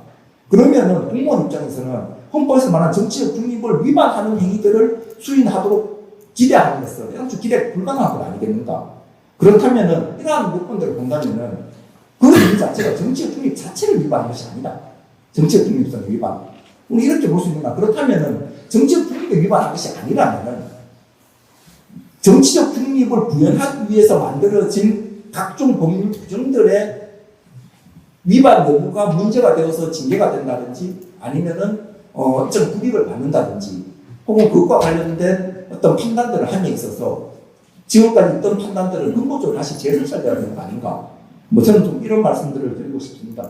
사실 조금 더 드리고 싶은 말씀들이 많습니다만 시간 관계에서 이 정도로 말씀을 드리고 그 밖의 내용들은 외국 사례들 좀 소개했으면 좋겠다 이렇게 해서 제가 좀 찾아서 몇 개 넣은 건데 그렇게 특별한 것은 별로 없고요. 사실은요. 우리처럼 이렇게 많이 제한된 거 별로 없고요. 현실에 있어서요. 없고 오히려 우리는 어쩌면 헌법에 되는 정치적 중립성을 우리가 활용해야 되는 것이다. 그래서 국가가 교원이나 교육이나 공무를 국가의 도구로서 전락시켜서 특정한 정치적인 이익에 수단화시키는 것을 막고자 들어있는 조항에서 오히려 우리는 정치적 중립에 기대어서 우리들의 어떤 구체적인 공무 이외의 행위들이 이거 정치적 중립 위반이 아니야 이렇게 이야기할 것이 아니라 이것을 옥죄고 있는 법률 그리고 그러한 것에 기초해서 이루어지는 각종 집행자료 이것들과 대결을 하기 위한 도구로서 헌법 7조 31조에 들어있는 정치적 중립을 다시 소환해야 되는 거 아니겠느냐. 그럼 기존에 있는 헌법대로 하자는 것이거든요. 그러면 우리의 출발점들은 지금보다 조금 더 나아지지 않겠는가. 뭐 저는 이런 말씀 조금 드리고 싶습니다. 예, 이것으로 발제를 마치겠습니다. 감사합니다. 첫 번째 내용 중에 공무원 A 이렇게 뒤에 앉아 계십니다. 저쪽에 공무원 A 당사자가 지금 앉아 계시는데요. 예, 제 본 기사의 내용이 맞다면은 그 공무원 A 특히 얘기해 주신 선생님께서는 정치적 중립을 위한 얘기를 하신 거예요. 왜냐하면 기존의 기본 자체가 공무원이나 아니면은 교원들을 정치 공동체에 열등하다고 국가가 편파적으로 취급하고 이러한 신념 체계가 형성돼도 조장한 행위들에 맞선 행위들이거든요. 예, 저는 그렇게 생각합니다. 이번 대선에서 대통령이 바뀌면 오히려 퇴직하실 때 긍정을 받아야 되지 않나 싶습니다. 예, 말때 감사합니다. 긴장해서 집중해서 듣다 보니까 몸이 좀 집중하실 텐데 그래도 마치는 시간이 여기가 지금 시의회이기 때문에 6시에 칼같이 맞춰줘야 됩니다. 그래서 쉬는 시간 없이 바로 토론으로 좀 넘어가는 점 양해 좀 부탁드리겠습니다. 첫 번째 토론을 마치신 교사의 정치기본권 표현의 자유 관련한 정치적 탄압 사례에 대해서 정교조 조경선 부산지부장님이 해주시겠습니다. 예, 박수만 해주십시오. 반갑습니다. 이제 정교조 부산지부 지부장이고요. 저는 중학교에서 수업을 가르치고 있는 교사이기도 합니다. 교수님 말씀을 들으면서 참 시국선언과 관련해서 정교조의 탄압의 역사는 시국선언으로부터 시작되는 것들이 참 많이 있는데 그러한 얘기들을 좀 말씀드리기에 앞서 최근에 지난주에 제주도의 모 중학교 선생님께서 적극적 교육 활동을 펼치는 가운데 대략 보호자의 악성 민원으로 선생님께서 그러한 고통을 감내하시다 결국 생을 달리한 사건이 있었습니다. 그리고 우리 아이들은 4세 고시, 7세 고시 하면서 고통을 받고 있습니다. 이러한 불평등과 교육을 정상화하는 것에 이번 대선에 그러한 것들이 이야기되어야 함에도 불구하고 교사는 정치 기본권의 제한으로 인해서 이러한 정치적 영향력을 발휘하는 데 상당한 한계에 놓여져 있다니 사실이 좀 다시 한번 마음 아프게 와닿으면서 발제를 좀 시작하고자 합니다. 정교조의 과거의 탄압의 역사를 살펴보면서 여러 가지 마음이 참 들었습니다. 정교조 선배님들께서 참으로 대단하셨다. 어찌 이 탄압, 모집 탄압을 다 이겨내면서 불의한 권력에 항상 맞서서 그 역할을 해 오셨는가라는 생각이 드는 반면에 이 모든 것들이 이 정치적 중립성 이름 하에서 제한되었던 공권력의 행위들이 정교조를 탄압하는 데 있어서 그러한 역할을 해왔고 반면에 이것이 이중잣대로도 상당히 활용되었다라고 하는 면에서 이 정치적 중립성이 도대체 누구를 위한 정치적 중립성인가라는 데서 좀 여러 모순되는 상황들을 좀 살펴볼 수 있었습니다. 33쪽의 제일 첫 번째로 2008년 서울교육감 선거입니다. 정교조 서울지부에서 선거관리위원회의 유권 해석을 받아서 교사 공무원도 후보에게 선거 비용을 대여해 줄 수 있다라고 하는 해석을 받아서 정교조 서울지부는 주경복 후보에게 선거 비용을 대여했습니다. 이에 대해서 한나라당 조전혁 의원은 정교조의 선거 개입설을 주장하면서 수사 의뢰로 검찰 조사를 시작하였고 그에 따라 결과는 여러 선생님들께서 퇴직이 되시기도 하셨고 그다음에 벌금형을 받기도 하셨습니다. 그리고 2009년은 이명박 정부 시기였습니다. 아시는 것처럼 강우병 쇠고기로부터 시작한 이명박 정부에서 2008년에 시국선언을 했었습니다. 이 당시에는 괜찮았는데 2009년 6월이 되어서 민주주의 훼손 중단 교사 시국선언 좀 전에 교수님께서 자료에서 실어주셨던 그 내용인데요. 그때 16,172명의 교사가 시국선언에 참여하고 이때 교육당국 당시는 교육과기술부였습니다. 교사에게 이 시국선언에 참여한 교사들에게 대량 징계 및 사법처리 방침을 발표했고 이례적으로 정교조가 압수수색을 당했습니다. 이 시국선언을 선동한 또는 그 저들의 표현에 의하면 그렇게 했던 지도부들을 좀 관련한 정보들을 압수수색 자료들을 가져간 것이라고 보시면 될 것 같고요. 그것에 대해서 반발해서 우리 선생님들께서는 이냐 2차 선언에 또 조직을 하셨고요. 그런 결과로 교사들이 89명이 기소되고 67명의 해임 정직 등 중징계 처분이 있었습니다. 당시에 실제 위원장님을 비롯해서는 좀 상당한 징계와 그다음에 직을 잃기도 하셨으나 다수의 지도부 선생님들은 징계에 대한 취소 처분 행정 소송을 해서 그러한 해임 처분에 대해서 취소 결정으로 이어지기도 했었습니다. 그리고 2010년에는 진보정당 후원건이 있었는데 이 건에 대해서는 정교조 조합원뿐만 아니라 공무원노조 조합원들도 해당됩니다. 2010년 5월에 경찰에 의해서 민주노동당 후원 관련해서 183명의 교사가 기소되었고요. 공무원은 90명이 기소되었습니다. 이 결과는 보시면은 정당법상으로는 무죄, 정치자금법 위반으로 30에서 50만 원의 벌금형이 선고가 되었고 당시 부산의 선생님들도 제가 찾은 자료에 의하면 9명의 선생님께서 30만 원의 벌금을 받으셨던 것으로 확인을 했었습니다. 이러한 과정에서 그 교사를 추가 기소하기도 했고 등등 지역에서 많은 투쟁들을 연대해 주셔서 결과적으로는 조금 축소되긴 했습니다. 46명의 중징계 처분이 있었고요. 그런데 반면에 이러한 시기에 2008년에 현직 교장이 한나라당 의원에게 고액을 후원하고 그리고 교육공무원 중 한나라당 18대 총선 당시 비례대표 공천을 신청했던 사례가 있었습니다. 이러한 행위에 대해서는 언론에 한번 비춰지거나 어떠한 처벌을 받았다라고 하는 이야기가 들리지 않았었죠. 그래서 같은 정치적 행위를 두고도 누군가에게는 이렇게 엄청난 단죄를 내리고 누군가에게는 허용이 되는 것 자체가 이중잣대의 또 하나의 사례로 볼 수 있고요. 2014년은 박근혜 정부 시절입니다. 세월호 교사 선언으로 인해서 그 당시에 교사 선언에 15,852명의 선생님께서 참여를 하셨고요. 그리고 청와대 누리집 게시판에 박근혜 정권 퇴진을 선언한 교사 43명이 있었습니다.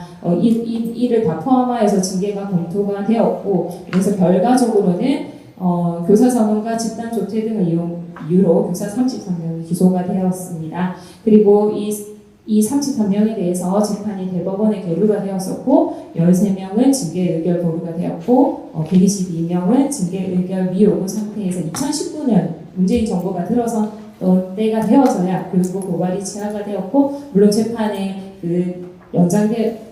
관련되어 있던 분들은 그 이후에도 재판은 계속 진행이 되었었습니다. 2015년에는 한국사 교과서 국정화 반대 시국선언으로 역시나 이런 가정들이 좀 있었습니다. 그리고 이런 시국선언이 아닌 또 이제 선거와 관련해서 탄압 사례는 34쪽의 아래쪽에 2016년에 SNS 글 선거법 위반 사례가 있었습니다. 2016년 4월 총선 직후에 선거 관련 기사를 링크하거나 좋아요를 클릭하거나 특정 정당이나 후보를 지지 또는 반대하는 글을 게시하여 선거 운동을 했다는 이유로 교사 72명이 선관위에 고발되었고 선관위는 이렇게 사건이 마무리가 되었으나 선관위 처분에 승복할 수 없다며 다시 교사들을 검찰청에 고발하는 상황이 있었고요. 결과적으로는 검찰에 의해서 35쪽입니다. 19명이 기소가 되었고 일부는 공직선거법 위반으로 벌금형이 선고되고 페이스북 선거 관련 2건의 기사를 공유했다는 사실만으로 1심에서 30만 원의 벌금형이 선고된 사례가 있었습니다. 이러한 그 사례는 또 이어지는데요. 윤석열 정부에 들어서 23년에 후쿠시마 원전 오염수 방류 반대 서명 운동을 정교조 서울지구뿐만 아니라 정교조 부산지구도 이것은 이제 안내를 했었는데 특히 서울지구 같은 경우는 교사들이 이제 업무 관리 시스템이라고 하는 그 내부 메일망을 통해 가지고 이런 서명 운동 참여를 안내를 했는데 처음에는 이것을 집단행위나 이런 것들을 문제를 걸려고 했는데 그것이 성립하는데 불충분하여서 썼던 방식이 결국에는 개인정보법 그 내부 메일망을 함부로 썼다라는 이유로 그렇게 해서 수사를 의뢰했던 사례도 있었습니다. 최근에 2024년 윤석열 퇴진 촉구 시국 선언으로 이어져서 좀 말씀을 드리면 그 윤석열 개헌 이전에 2023년 10월에 정교조 위원장님이 그 윤석열 퇴진 찬반 여부를 묻는 투표를 우리 조합원들에게 안내했었습니다. 그래서 교육부는 이에 대해서 정교조 위원장 등에 대해서 국가공무원법의 공무원의 정치운동 금지, 집단행위 금지 등 위반으로 경찰 수사를 의뢰했고 공교롭게 경찰에 출석한 날이 바로 12월 3일 오전이었습니다. 그래서 위원장 소환으로 경찰 출석해서 조사를 받았었고요. 그날 계엄이 터졌죠. 그날 밤에. 그래서 이 계엄에 부당한 계엄에 대해서 12월 6일에 정교조는 시국선언을 바로 인양 선생님들께 온라인으로 유포를 했고 당시 정교조 부산지부도 서울 지부가 택했던 내부 메일이라는 방식으로 전체 교사들에게 이 시국선언 참여를 안내를 했었습니다.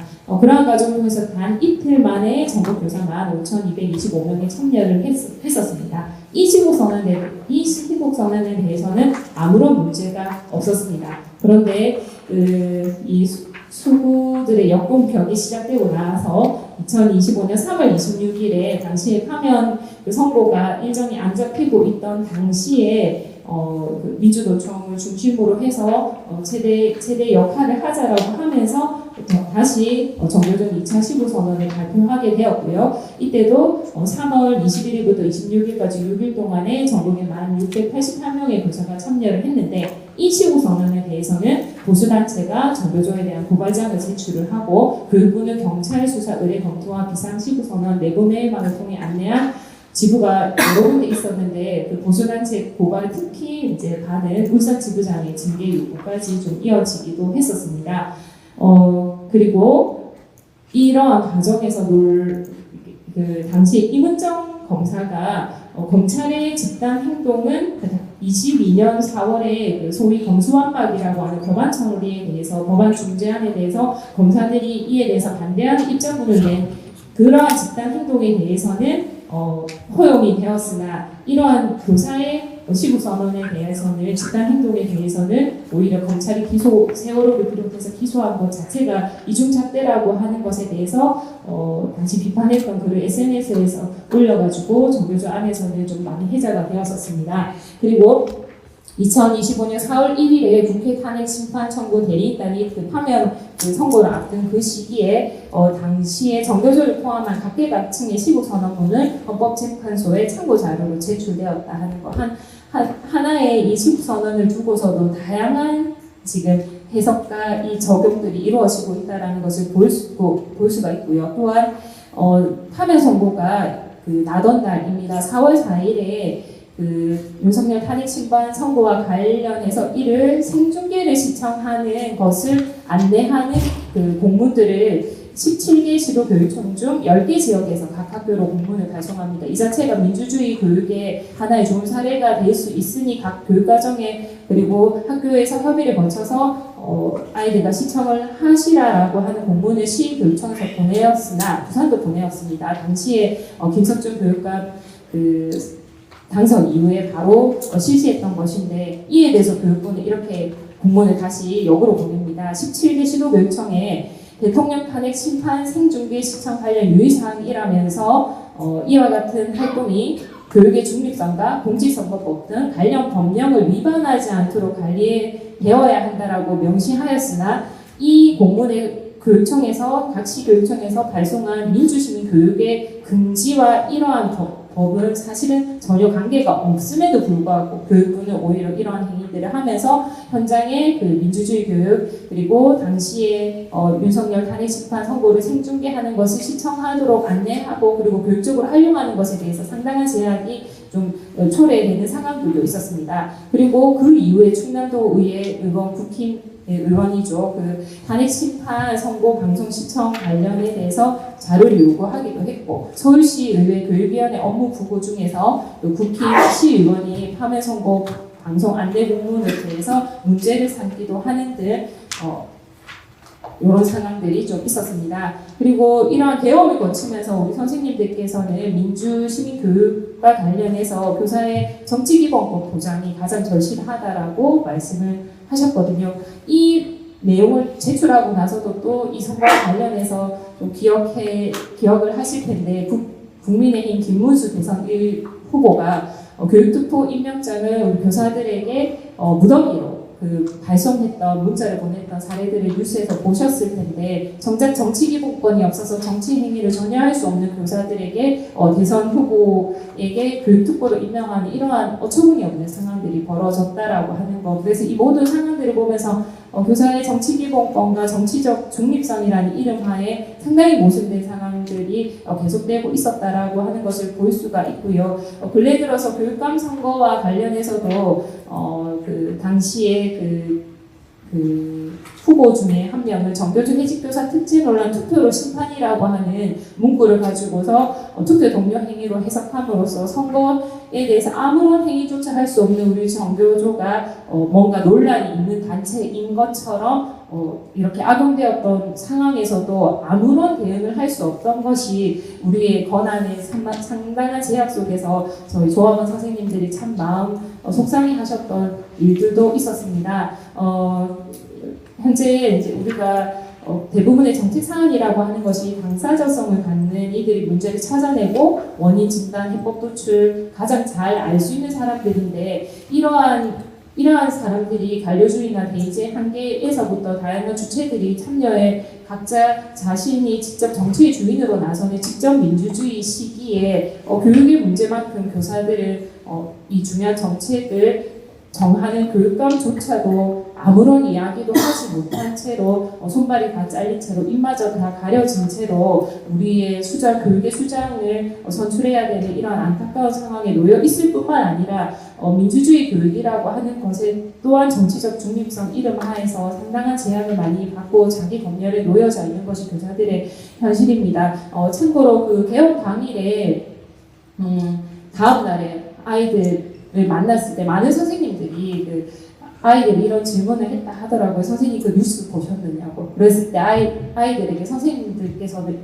어떻게 이 상황에 대해서 설명하고 의미를 부여해야 될지 이 말씀을 하기가 상당히 곤혹스러웠던 것이 선생님들의 다 공통된 말씀이셨거든요. 정말 민주주의 교육이 무엇인가에 대해서 교사가 그 민주주의를 충분히 누리고 그 권한을 누릴 때 우리 아이들에게 민주주의를 충분히 가르쳐주고 그 역할 민주시민으로 표현할 텐데 정작 교사는 정치기본권, 정치적 중립성의 이름 하에서 이러한 것들을 발현할 수 없음으로 인해서 그 피해가 오롯이 우리 아이들에 가고 있다라고 하는 현실들, 특히나 극우에 참 많이 노출되고 있는 아이들에게 저 또한 수업에서 어떤 사례가 있느냐 하면 제가 이제 빨간색으로 필기하면 아이들이 선생님 파란색으로 써주세요. 파란색으로 필기하면 빨간색으로 써주세요라고 표현을 하거든요.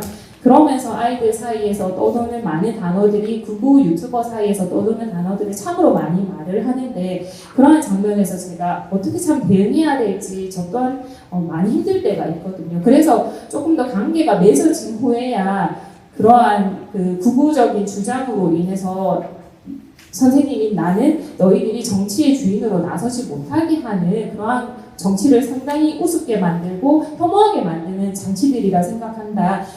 너희들이 정치의 주인이 되어서 너희가 꿈꾸는 세상을 너희 스스로 만들 수 있는 힘을 가졌으면 좋겠고 그래서 그러한 논리로부터 좀 우리가 그러한 유사한 논리들이 도대체 누구로부터 생산된 거며 누구를 위한 것인지에 대해서 한 번쯤 생각해보자라고 하는 이 얘기들을 하기까지 상당히 시간이 걸렸고 이 아이들과 이 얘기에 대해서 얼마나 진정성 있게 가답게 얘기가 되었는가에 대해서도 저도 한계를 느낄 때가 많아서 하루라도 빨리 교사의 정치적 기본권과 정치적 중립성에 대한 다시 재정립이 필요하다는 의견을 말씀드리면서 이상 마치겠습니다.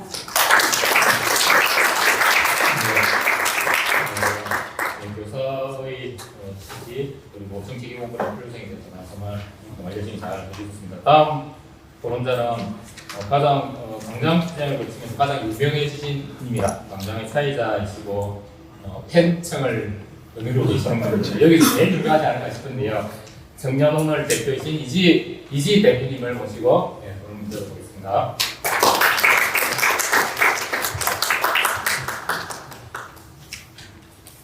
네, 오늘 발제와 토론 중에 가장 머리를 쉬시면서 가볍게 들을 수 있는 수석 아닐까 생각합니다. 저는 현장에 있는 당사자도 아니고 법률 전문가도 아닌데 저를 이렇게 초청해 주신 거는 12월 28일 그날 함께 힘을 모았던 한 사람으로서 불러주신 게 아닌가 생각하면서 이야기를 시작해 보겠습니다. 저는 부산에서 청년들의 공동체를 만들어가기 위해서 하루하루 살고 있는 청년월 대표 이지희입니다. 제가 잘할 수 있는 얘기는 광장 청년들의 이야기밖에 없는데요. 이 정치기본권의 문제도 제가 이번에 광장에 나온 청년들, 소위 말해서 일상을 멈추고 광장으로 향한 청년들을 만나는 과정에서 들었던 이야기를 전해드릴까 합니다. 어떻게 정치기본권 이야기가 나오게 되었을까 궁금함도 생기실 것 같은데요. 하나하나 문답식으로 소개해드릴까 합니다. 광장에 나오게 된 계기를 물었을 때 다양한 이야기들이 나오기도 하지만 앞서 발제해 주신 것처럼 학창 시절의 이야기를 빼놓지 않고 나오고 있습니다. 동아리 활동을 했는데 그때 당시에 동아리 이름이 광장이었대요. 그때 당시에는 왜 이름이 광장일까? 그냥 다 같이 이야기하는 공론의 장이라는 이야기일까? 라는 의문이 있었지만 결국에 이번에 12.3 개업 이후에 그 동아리 활동이 자신을 광장으로 이끌었다라는 이야기를 한 청년이 있었습니다. 그리고 2014년 세월호 참사가 있었을 당시 담임 선생님께서 그 참사의 소식을 듣고 국가의 역할에 대한 수업을 직접적으로 하셨다고 합니다. 아마 그 선생님은 정말 치열한 속마음 속에서의 투쟁을 거쳐서 이야기를 하셨을 텐데 이러한 작은 경험들이 이번에 12.3 계엄 이후 광장으로 향한 청년들에게 큰 계기가 만들어짐은 분명한 것 같습니다. 성장 과정 중에 정치 참여의 경험이 있냐라는 질문을 할 때 많은 청년들이 망설이곤 합니다. 그 중에 가장 큰 이유는 전 이 사례를 가지고 왔는데요. 투표를 제외하면 정치에 참여할 기회가 별로 없었다라고 표현했습니다. 그런데 투표는 성인이 된 이후에 하는 거죠. 결국엔 학창 시절에 정치 참여를 했던 경험, 사회 참여를 했던 경험을 찾기가 어렵다고 얘기를 합니다. 그러면서 덧붙이는 말은 학생이라는 이유로 관심을 차단한 것이 하나의 억압이었다라고 표현을 합니다. 결국 이것은 살아오면서 학창 시절을 거치면서 정치 참여의 경험을 복불복으로 접할 수밖에 없는 것입니다. 누군가는 한 청년은 좋은 선생님을 만나서 제가 이렇게 클 수 있었어요. 그 선생님은 이제 돌이켜서 광장에서 보니까 정교조 선생님이었던 것 같아요. 라는 말로 이제서야 이해를 하지만 결국에는 그런 선생님을 만나지 못하면 어떠한 정치 참여의 경험도 없다는 것이 지금의 현실인 것 같습니다.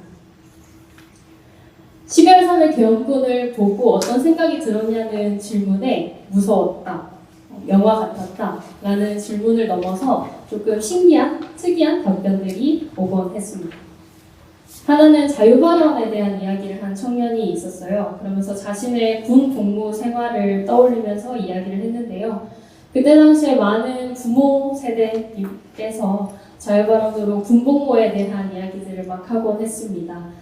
내 아들이 지금 군대에 있는데 전화해서 절대 명령대로 하지 마라, 항명해라 라는 얘기를 하고 싶었다 라는 말씀들을 하는데 그 이야기를 들으면서도 군 복무 중에 본인도 어떠한 서명운동조차 참여하지 못했던 때가 생각났다고 이야기를 했습니다.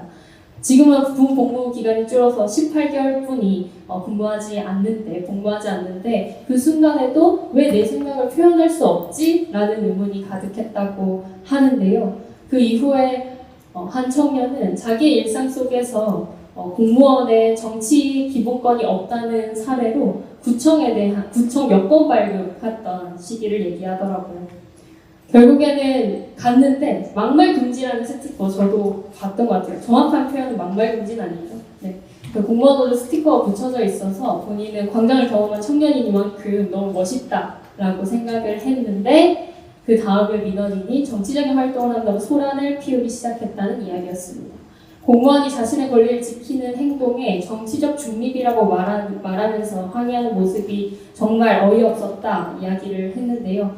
결국 공무원의 정치 기본권이 없는 현실에서는 공무원들이 권력자의 부당한 명령을 당당하게 거부할 권리가 없고 권력의 하수인이 될 수밖에 없는 현실을 만들어내기도 합니다.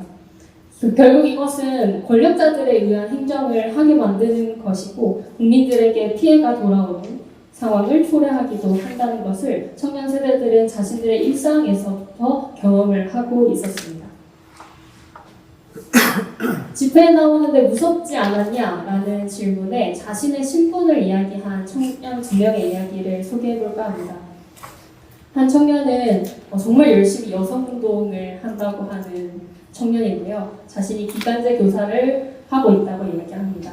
입영을 준비하면서 기간제 교사로 근무를 하고 있는데 행여나 학생이나 학부모가 자신을 마주칠까 꽁꽁 싸매고 나왔다는 이야기를 합니다.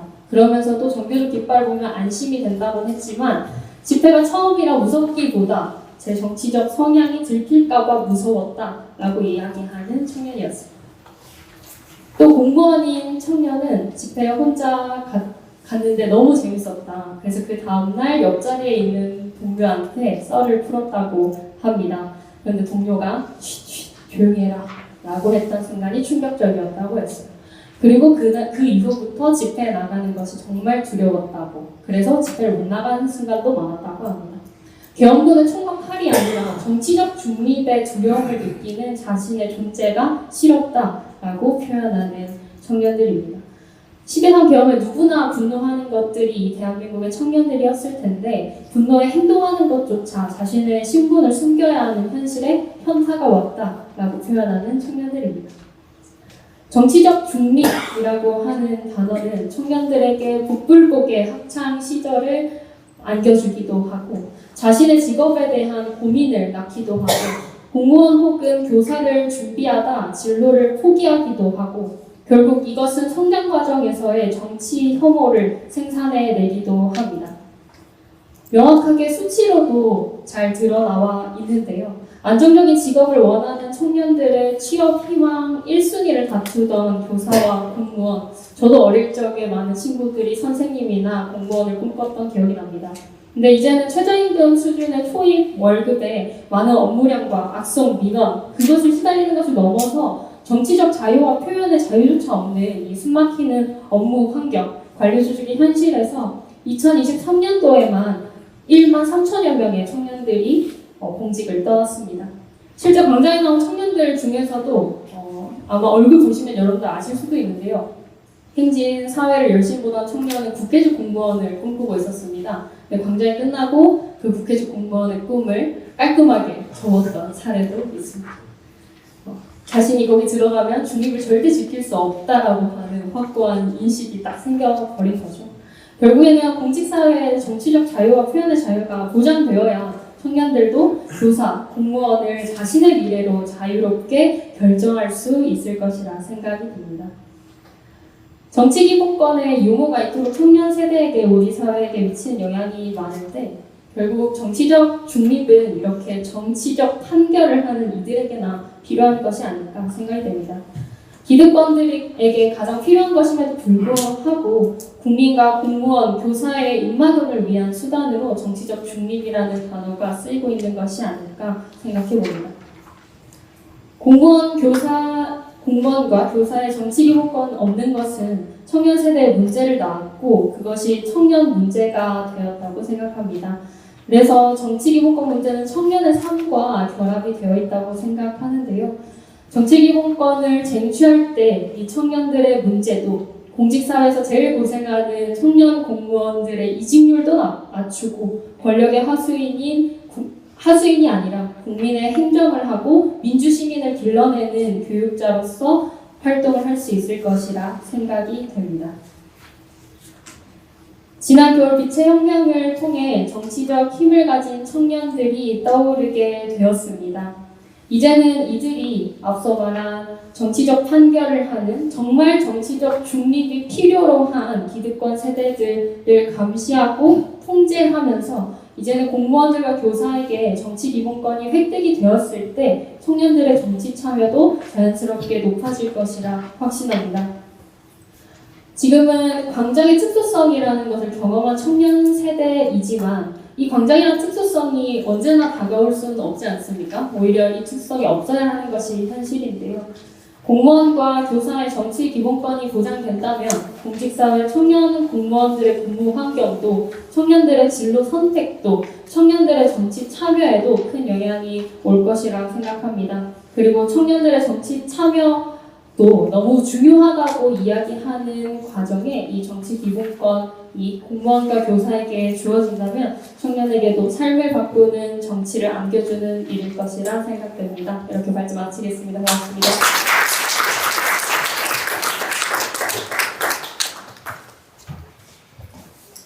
네, 이제 정말 바쁘시더라고요. 지금 잘 몰랐는데 부탁드리고 나서 보니까 정말 바쁘신 분인데 양해하는 감사합니다. 마지막 발제 토론자입니다. 예, 공무원 A 씨를 변호하고 계시고요. 그리고 민변 소속 변호사님도 하십니다. 유재성 변호사님으로서 예, 공무원 교사 정치 기본권 표현의 자유 보장을 위한 법률적 문제에 대한 발제를 들어보도록 하겠습니다. 박수 만들어 주세요. 예, 반갑습니다. 유재성 변호사입니다. 공무원 A를 포함한 6건을 변론하고 있고, 현재 이제 수사는 아직 시경에서 이제 결론을 송치도 구성치도 안 하고 있는 그런 상황이고, 지금 공무원 A 씨는 강봉이로 올해 처분을 받고 이제 소청 심사를 부산심사위원회 청구가 접수되어 있는 그런 상황이 있습니다. 아까 사회자께서 정권 교체 후에 이제 징계가 아닌 훈장을 받아야 된다고 하는데 반드시 훈장을 받으실 수 있도록 최선을 다하겠습니다. 그 49페이지 보시면은 우리 이 징계의 근거가 된 이제 규정들이 이렇게 있거든요. 있는데 1항, 2항, 3항, 4항이 있습니다. 근데 이게 1항이 이제 정당 등에 가입할 수 없는 거고 2항이 이제 특정 정당 지지 반대할 수 없는 것인데 이 1, 2, 3항이 위헌인지 여부는 그냥 변론으로 하고 이거 다 합헌이라 치더라도 4항에 보시면 1항부터 3항까지 해서 규정한 사항 외에 금지에 관한 한계를 대통령령으로 정한다 라고 해서 국회가 법률로 직접 정하지 않고 대통령령인 법무 규정으로 다 몽땅 위임을 해놨습니다. 그러니까 그리고 이 사항도 위반하면 82조에 따라서 형사처벌을 받고 그리고 공무원법에 따라서 징계 대상이 됩니다. 그런데 이런 금지되는 행위를 법률로 직접 규정하지 않는 것 이것이 위헌이라는 것이고 그 다음 이제 법무규정 제9조를 보시면은 9조 2호에 보면 특정 정당 지지 반대를 금지해놨는데 그런데 왼쪽에 법률에서는 선거에서의 특정 정당 지지 반대만 금지를 하고 있거든요. 그런데 그 하위법인 법무규정에서는 선거에서라는 요건을 빼버리고 선거와 관련이 있건 없건 지지 반대를 못한다라고 해서 금지되는 행위의 범위를 대폭 시행령으로 자의적으로 늘려놓은 것이죠. 그래서 이 법무규정 구조도 위헌일 수밖에 없다. 요지는 이런 것입니다. 50페이지 보시면 이게 제 독단적인 해석이 아니라 기존의 헌재 결정과 결국 판결에 다 있는 것인데 이런 처벌되는 것, 징계되는 것, 기본권을 제한하는 것은 국회가 대통령령으로 위임해서는 안 되고 국회가 직접 법률로 정해야 된다. 이것이 의회 유보의 원칙이고요. 그리고 모든 걸 다 법률에 다 규정할 수는 없으니까 세세한 것들까지 그러면 대강을 법률에 정해놓고 법률만 봐도 대통령령으로 어떤 게 금지되겠구나라고 예측 가능하게 부득이한 법률로 다 규정할 수 없는 어떤 부득이한 사정이 있고 긴급한 필요성이 있을 때 한해서 위임할 수 있다. 이게 위임입법, 포괄위임법 금지 원칙이거든요. 위임입법의 한계라고 하는데 그런데 이 57조 4항은 그 1, 2, 3항에서 규정한 거 외에 다 몽땅 법무규정으로 넘겼기 때문에 의회 유보 원칙에도 반하고 그리고 이 사항을 보면 이 대통령령이 법무규정에서 뭘 금지할지를 예측할 수가 없어요. 그냥 외에 몽땅 다 넘겼기 때문에 대강이라고 정해놓고 세부적인 것만 넘겨야 되는데 몽땅 다 넘기고 구조에서 대통령령으로 행정부가 마음대로 국회를 거치지 않고 마음대로 규정할 수 있게 해놨기 때문에 위헌이다 라는 것입니다.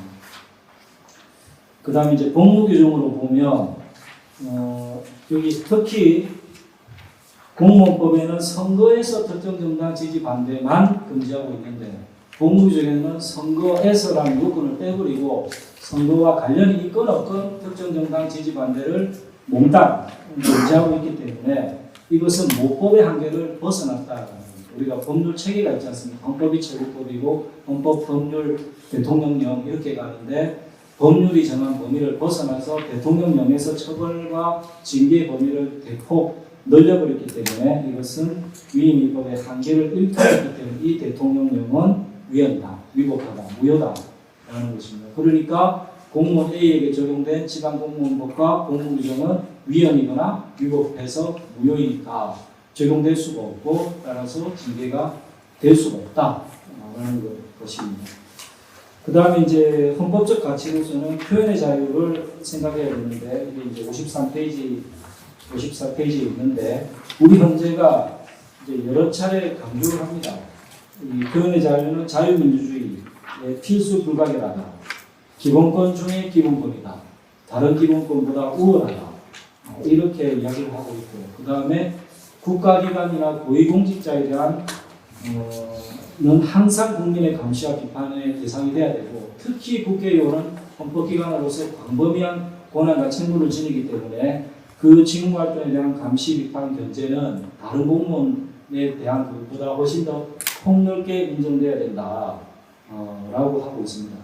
그 다음에 그날 12월 28일 그 밤에 박수현 의원실에서의 그 행위 다수가 모였기 때문에 그것을 만약에 집회 시위라고 본다면 이 집시법 위반으로 고발되거나 징계가 사유가 된 것은 아닙니다만은 집회 시위의 자유에 대해서도 우리 헌재가 늘 강조하는 것은 집회 시위는 언론에 접근할 수 없는 어떤 정치적 영향력을 발휘할 수 없는 그런 사회적 약자의 무기인 것이기 때문에 그런 집회 시위로 인해서 불가피하게 발생할 수밖에 없는 어떤 소음이라든지 약간의 불편함이라든지 어떤 불쾌감 이런 것은 수인되어야 된다. 참아야 된다. 참을 의무가 있다. 따라서 그것은 용인돼야 된다. 이렇게 보고 있거든요. 그래서 박수영 의원이 내란에 대한 입장이 뭐냐. 내란 공범, 국힘 폭망 해체라고 하는 것에 대해서 다소 불쾌할 수는 있어도 그러나 그것은 국회의원으로서 당연히 주권자의 그런 의사표현에 따르는 정치 입장이 다름으로 인해서 자신이 개인적으로 겪는 불편함은 감수해야 되는 것이다. 라는 것입니다. 그 다음에 이제 아까 그 김영 교수님 정치적 중립 법령에 대해서 설명을 잘 해주셨는데 위법 부당한 명령에 무조건 따르거나 위법 부당한 행태에 대해서 침묵하는 것이 정치적 중립인가 달리는 기차 위에 중립은 없다는 말이 있지 않습니까? 가만히 있는 것은 동조하는 것이죠. 그것이 오히려 공직에 대한 신뢰를 훼손하는 것이다. 오히려 이 국가와 어떤 특정 정파의 이익은 다르다. 따라서 권력자나 집권 세력이 행하는 이런 헌법 질서 훼손, 내란 행위 이것을 저지하고 적극적으로 비판, 시정하는 기능과 가업이 공무원에게 있는 것이다. 따라서 공무원 A처럼 이걸 비판하는 공무원이 있는 것을 볼 때 국민은 우리 공직사회가 아직 살아있구나. 헌법 정신이 살아있구나라고 느끼는 것이지 공무원이 전부 침묵한다라고 하면은 대한민국은 희망이 없는 것이죠. 그래서 우리가 이제 많이 회자되는 게 홍정원 국정원 1차장 그리고 비육사 출신의 군인들 이 사람들이 위협한 명령 그러니까 시민을 향해서 총구리를 겨누고 국회의원을 끌어내고 이것은 뭐 서울 법대를 나오지 않아도 당연히 상식적으로 이것은 말이 안 된다라고 판단을 하고 그 명령에 따르지 않았고 많은 민주교육을 받은 군경들이 소극적으로 임무수행을 했습니다. 그의 결정문에도 담겼죠. 국회가 신속히 비상계엄을 해제 의결할 수 있었던 것은 시민들의 저항과 군경의 소극적 임무수행 덕분이다. 그러니까 정당한 장권 행사였고 정당한 태업이라는 것을 헌재도 사후적으로도 인정을 한 것입니다. 그러니까 이것은 헌재 결정에 의해서 사후적으로 정당화되는 것이 아니라 처음부터 우리는 12월 3일 그날 밤에 우리 시민들은 다 알고 있었다는 것이죠. 그런 점에서 이 공무원의 행위는 결코 공무원의 정치적 중립 의무 위반이나 정치운동 금지 위반이 될 수가 없다라는 것이고요. 그리고 이제 정치적 의미에서 봐도 그리고 이제 내란 이후에 이제 많이 역주행해가지고 베스트셀러가 된 책에 어떻게 민주주의는 무너지는가 이런 책이 있는데 거기도 보면 극단적인 세력을 막기 위해서는 어떻게 해야 되느냐 트럼프 같은 윤석열 같은 극단적인 세력을 막기 위해서는 어떤 폭력으로서 헌법이라든지 기존 제도를 무너뜨리는 세력은 단호히 반대해야 된다. 그러니까 공화당은 트럼프에 대해서 당연히 반대했어야 된다. 그걸 우리나라에 적용하면 국힘 소속 국회의원은 비록 집권 여당이라 하더라도 그 윤석열의 행위에 대해서 그 폭력으로 민주 헌정을 무너뜨리는 행위에 대해서 단호히 반대하고 우리는 저자와 같은 입장이 아니다. 국민 여러분께 사과를 하고 헌정을 회복하기 위한 노력을 했어야 되는 정치적 의무가 있는 것이고 근데 그것을 하지 않았기 때문에 오히려 자신들을 비판하는 시민들에게 홍위병이다, 마녀사냥이다 라고 비판을 하고 자신들을 지켜달라고 어이없는 억소를 하고 그것에 대해서 시민이 공무 외에 자신의 직위를 이용하지 않고 그것을 내란 공무이라고 비판을 했는데 그 짓을 한 박수영 의원은 아무런 책임을 지지 않고 비판한 시민은 처벌받고 공무원이라는 이유로 징계까지 받아야 된다. 이것이 과연 우리 헌법이 규정하고 있는 것인가? 이것은 헌법학자가 아니라도 평범한 상식을 갖춘 시민이라면 누구나 판단할 수 있다. 따라서 소청심사위원회가 이것을 받아들이지 않는다면 자신들이 내란 공무원임을 자인하는 것이고 따라서 이것은 반드시 법원 사법부로 가서라도 반드시 취소 결정을 받아내고야 말겠다라는 변호인으로서 개인적인 다짐과 함께 토론을 마치겠습니다. 감사합니다. 네, 감사합니다. 그러면 여기 참석하신 분들의 질문이 있으면 질문을 받고 그에 대해서 발제단이 토론자들 분께서 답변을 하는 토론을 하는 식으로 그렇게 좀 진행을 하고 있습니다. 혹시 질문 있으신 분은 네, 손을 들어주시면 고맙겠습니다. 이거 여기 오신 분, 예. 앉아서 해도 돼요. 예. 메모를 좀 해요. 예, 질문 겸 의견인데요. 어쨌든 뭐 헌법적으로 당연히 공무원들, 교원들의 정치 기본권은 보장이 돼야 된다라는 생각이 드는데 이게 어쨌든 그렇게 되려면 정치권의 또 입법 영역이고 또 국민적 여론 이런 것들이 굉장히 또 중요한 부분이라고 좀 생각이 되는데 여론적으로 보면 이게 뭐 정치에 대한 불신이나 뭐 막연한 불안감 이런 것들이 좀 있어서 사실 뭐 공무원들이 중립적이고 공정해야 되는데 이 정치적 입장이 다르다고 뭐 정책 수행에 차질이 생기지 않을까, 뭐 정치적 이해관계에 따라서 뭐 불이익을 받지 않을까, 특히 교원 같은 경우는 뭐 편향된 교육을 하지 않을까 뭐 이런 우려들이 있는 것 같아요. 그래가지고 이런 부분에 대해서도 좀 잘 해설을 할 필요가 좀 있을 것 같은데 전에 공무원 노조 같은 경우는 뭐 정권의 공무원이 아닌 뭐 국민의 공무원이 되겠습니다. 뭐 이런 식으로 해서 그게 무슨 말이냐라고 하면 이제 개인의 힘으로는 이제 부정부패와 부당한 지시 같은 것들을 거부하기 어려우나 노동조합으로 집단적으로 힘을 합치면 막아낼 수 있고 더 국민을 위해 일할 수 있다라는 논리로 간명하게 어쨌든 이해가 될 수 있는 이런 내용들이 좀 있었다고 생각을 하거든요.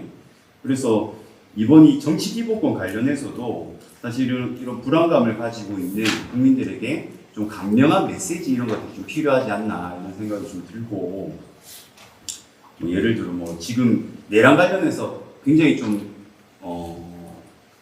이해하기 더 좋은 이런 계기가 좀 생기지 않았나라는 생각이 들면서 뭐 권력에 의해 뭐 국민의 이익이 침해받을 때 우리도 목소리 내겠다라든지 뭐 등등의 뭐 교사 같은 경우는 뭐 아이들을 사회의 주인으로 뭐 성숙한 민주 시민으로 뭐 더 잘 키우겠습니다.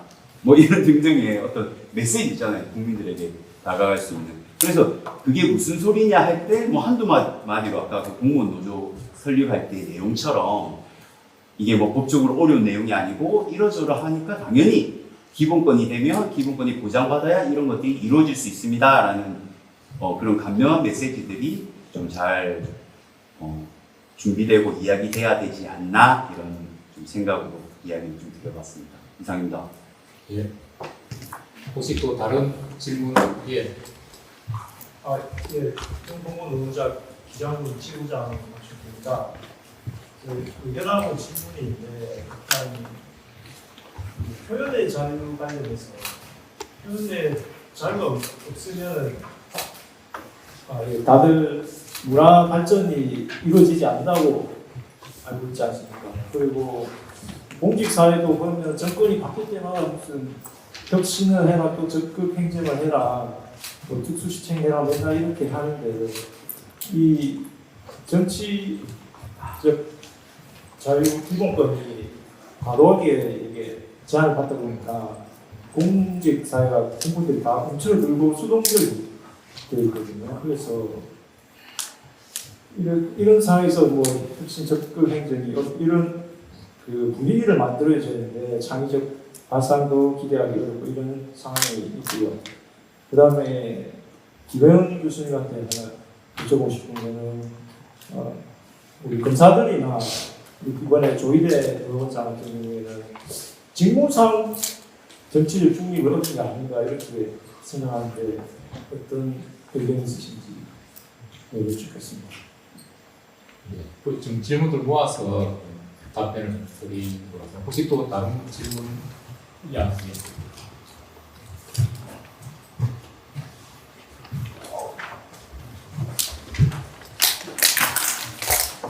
공무원 노조 현안부 소장입니다.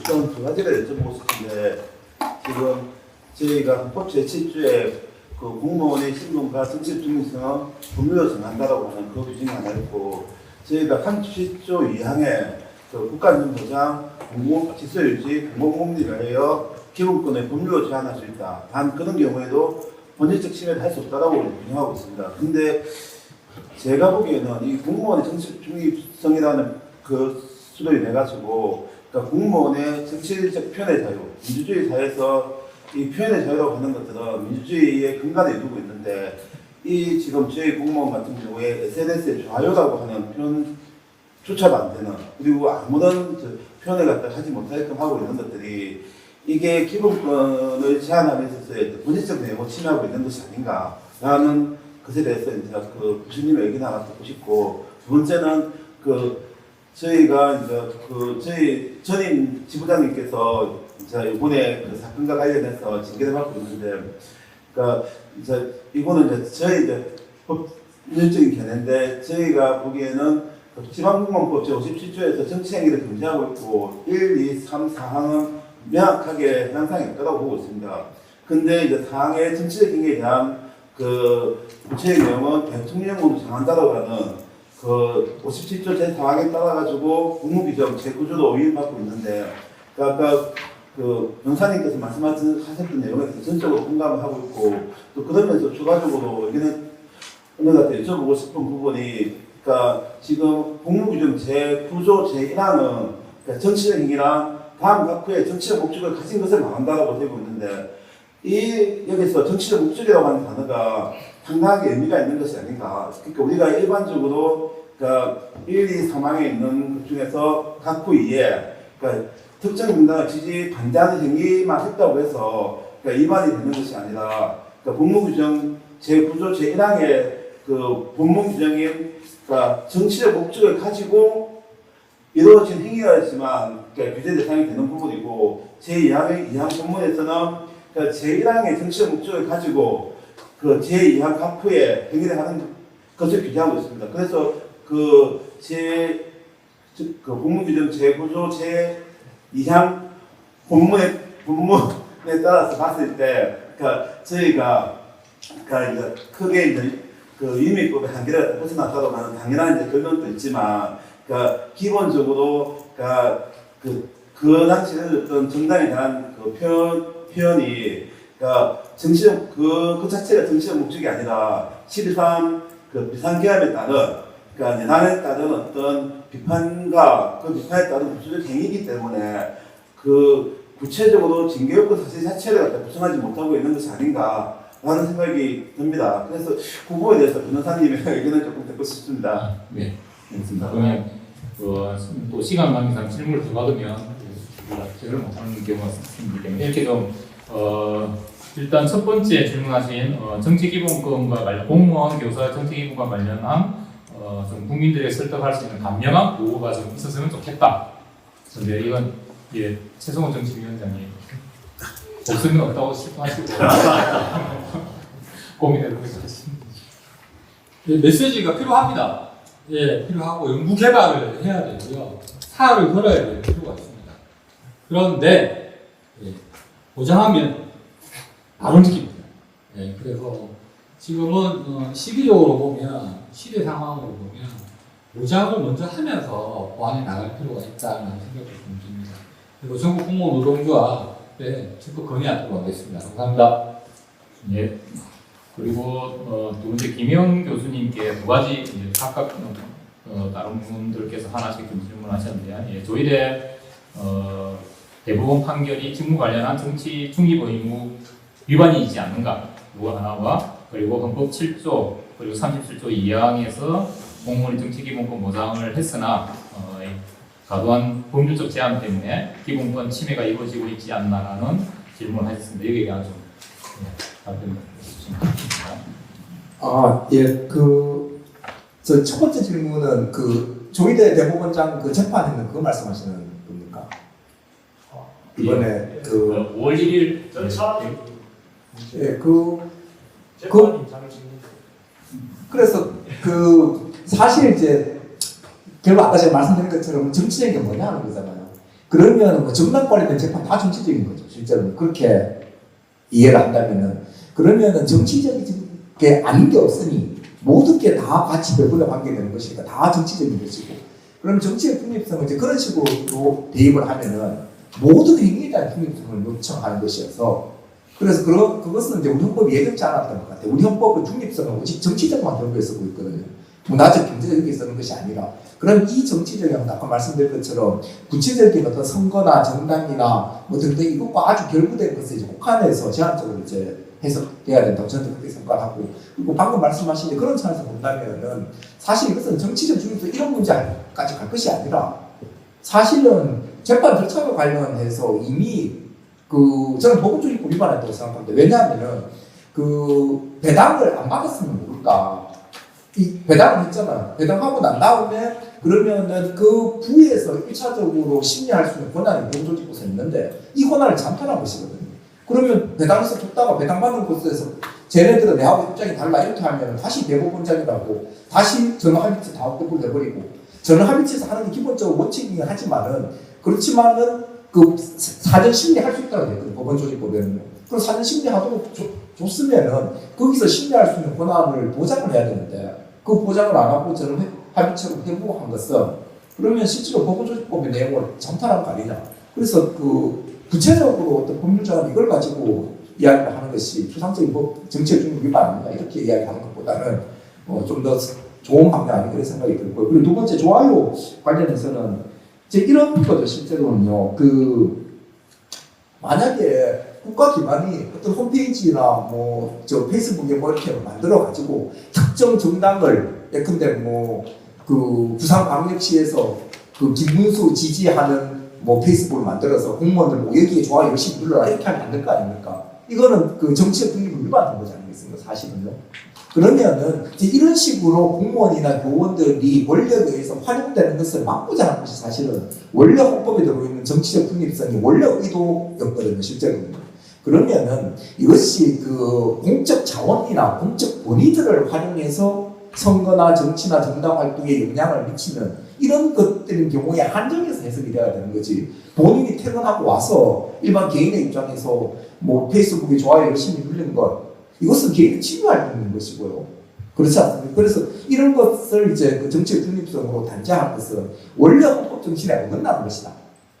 그래서 오히려 아까 전에 앞서서 어느 분이 구호 이런 이야기를 말씀하셨는데 제가 생각하기에는 가장 좋은 구호는 권력의 노예가 되지 않겠다. 이 선언이 가장 좋은 것 같아요. 왜냐하면은 그렇게 해서 상층 권력 기관에서 공무원이나 교원이 활용되는 것을 막고자 하는 게 원래 의도이기 때문에 그래서 그렇게 되지 않기 위해서는 스스로가 국민으로서 가져야 되는 기본적인 정치적인 기본권들이 정상화돼야 된다. 이런 것들을 고민해볼 필요 있는 거 아닌가 이런 생각이 듭니다. 그리고 제가 한 가지만 더 조금 저도 덧붙여서 아까 유 변호사님 말씀하신 거 관련해서 소송 관련해서 저는 조금 이상합니다. 뭐가 이상하냐면은 49페이지에 방금 말씀드렸던 사항은 제가 문해력이 떨어지는 걸 수도 있습니다만 사항이 이렇게 되어 있거든요. 지방공무원법 57조 사항이 1항부터 3항까지 해서 규정한 사항 외에 공무원의 정치적 행위의 금지에 관한 한계를 대통령은 정하는 거잖아요. 그럼 정치적 행위 금지에 관한 한계는 금지하면 안 된다는 것에 대한 한계니까 허용하는 내용을 정하는 거잖아요, 대통령은. 그러면은 공무원법 57조에서 지금 못하고 되어 있는 이런 것들을 일부 푸는 내용을 대통령도 정하라는 것이고, 그렇게 이해하는 것이 이 문화의 원래 취지 아닌가 싶습니다. 그런데 반대로 명을 만들어 놓고 이 명의 근거를 57조 4항에서 찾는 것은 이 문헌을 부정하는 거 아닌가? 아니면 이 문헌이 굉장히 불가합한 거 아닌가? 그래서 이것도 한번 조금 검토해 보시면 어떨까 이런 말씀 드리고 싶습니다. 네, 이 정도로 말씀드리겠습니다. 예, 지금 교수님 말씀하신 것과 그리고 우리 남부 지부장님이 말씀하셨던 공무규제의 문제점과 같이 해서 그리고 마지막 추가 마무리 발언까지 해서 유재석 변호사님께서 답변드리겠습니다. 예, 뭐 두 분 다 너무 예리한 지적이시고 전적으로 이제 수용해서 꼭 반영하도록 하겠습니다. 감사합니다.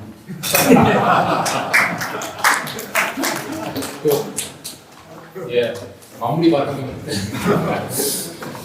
제가 이거는 항상 좀 다르구나. 어쨌든 공무원교사 정치기본권 표현을 자유보장을 위한 우선시민토론회를 진행을 했습니다.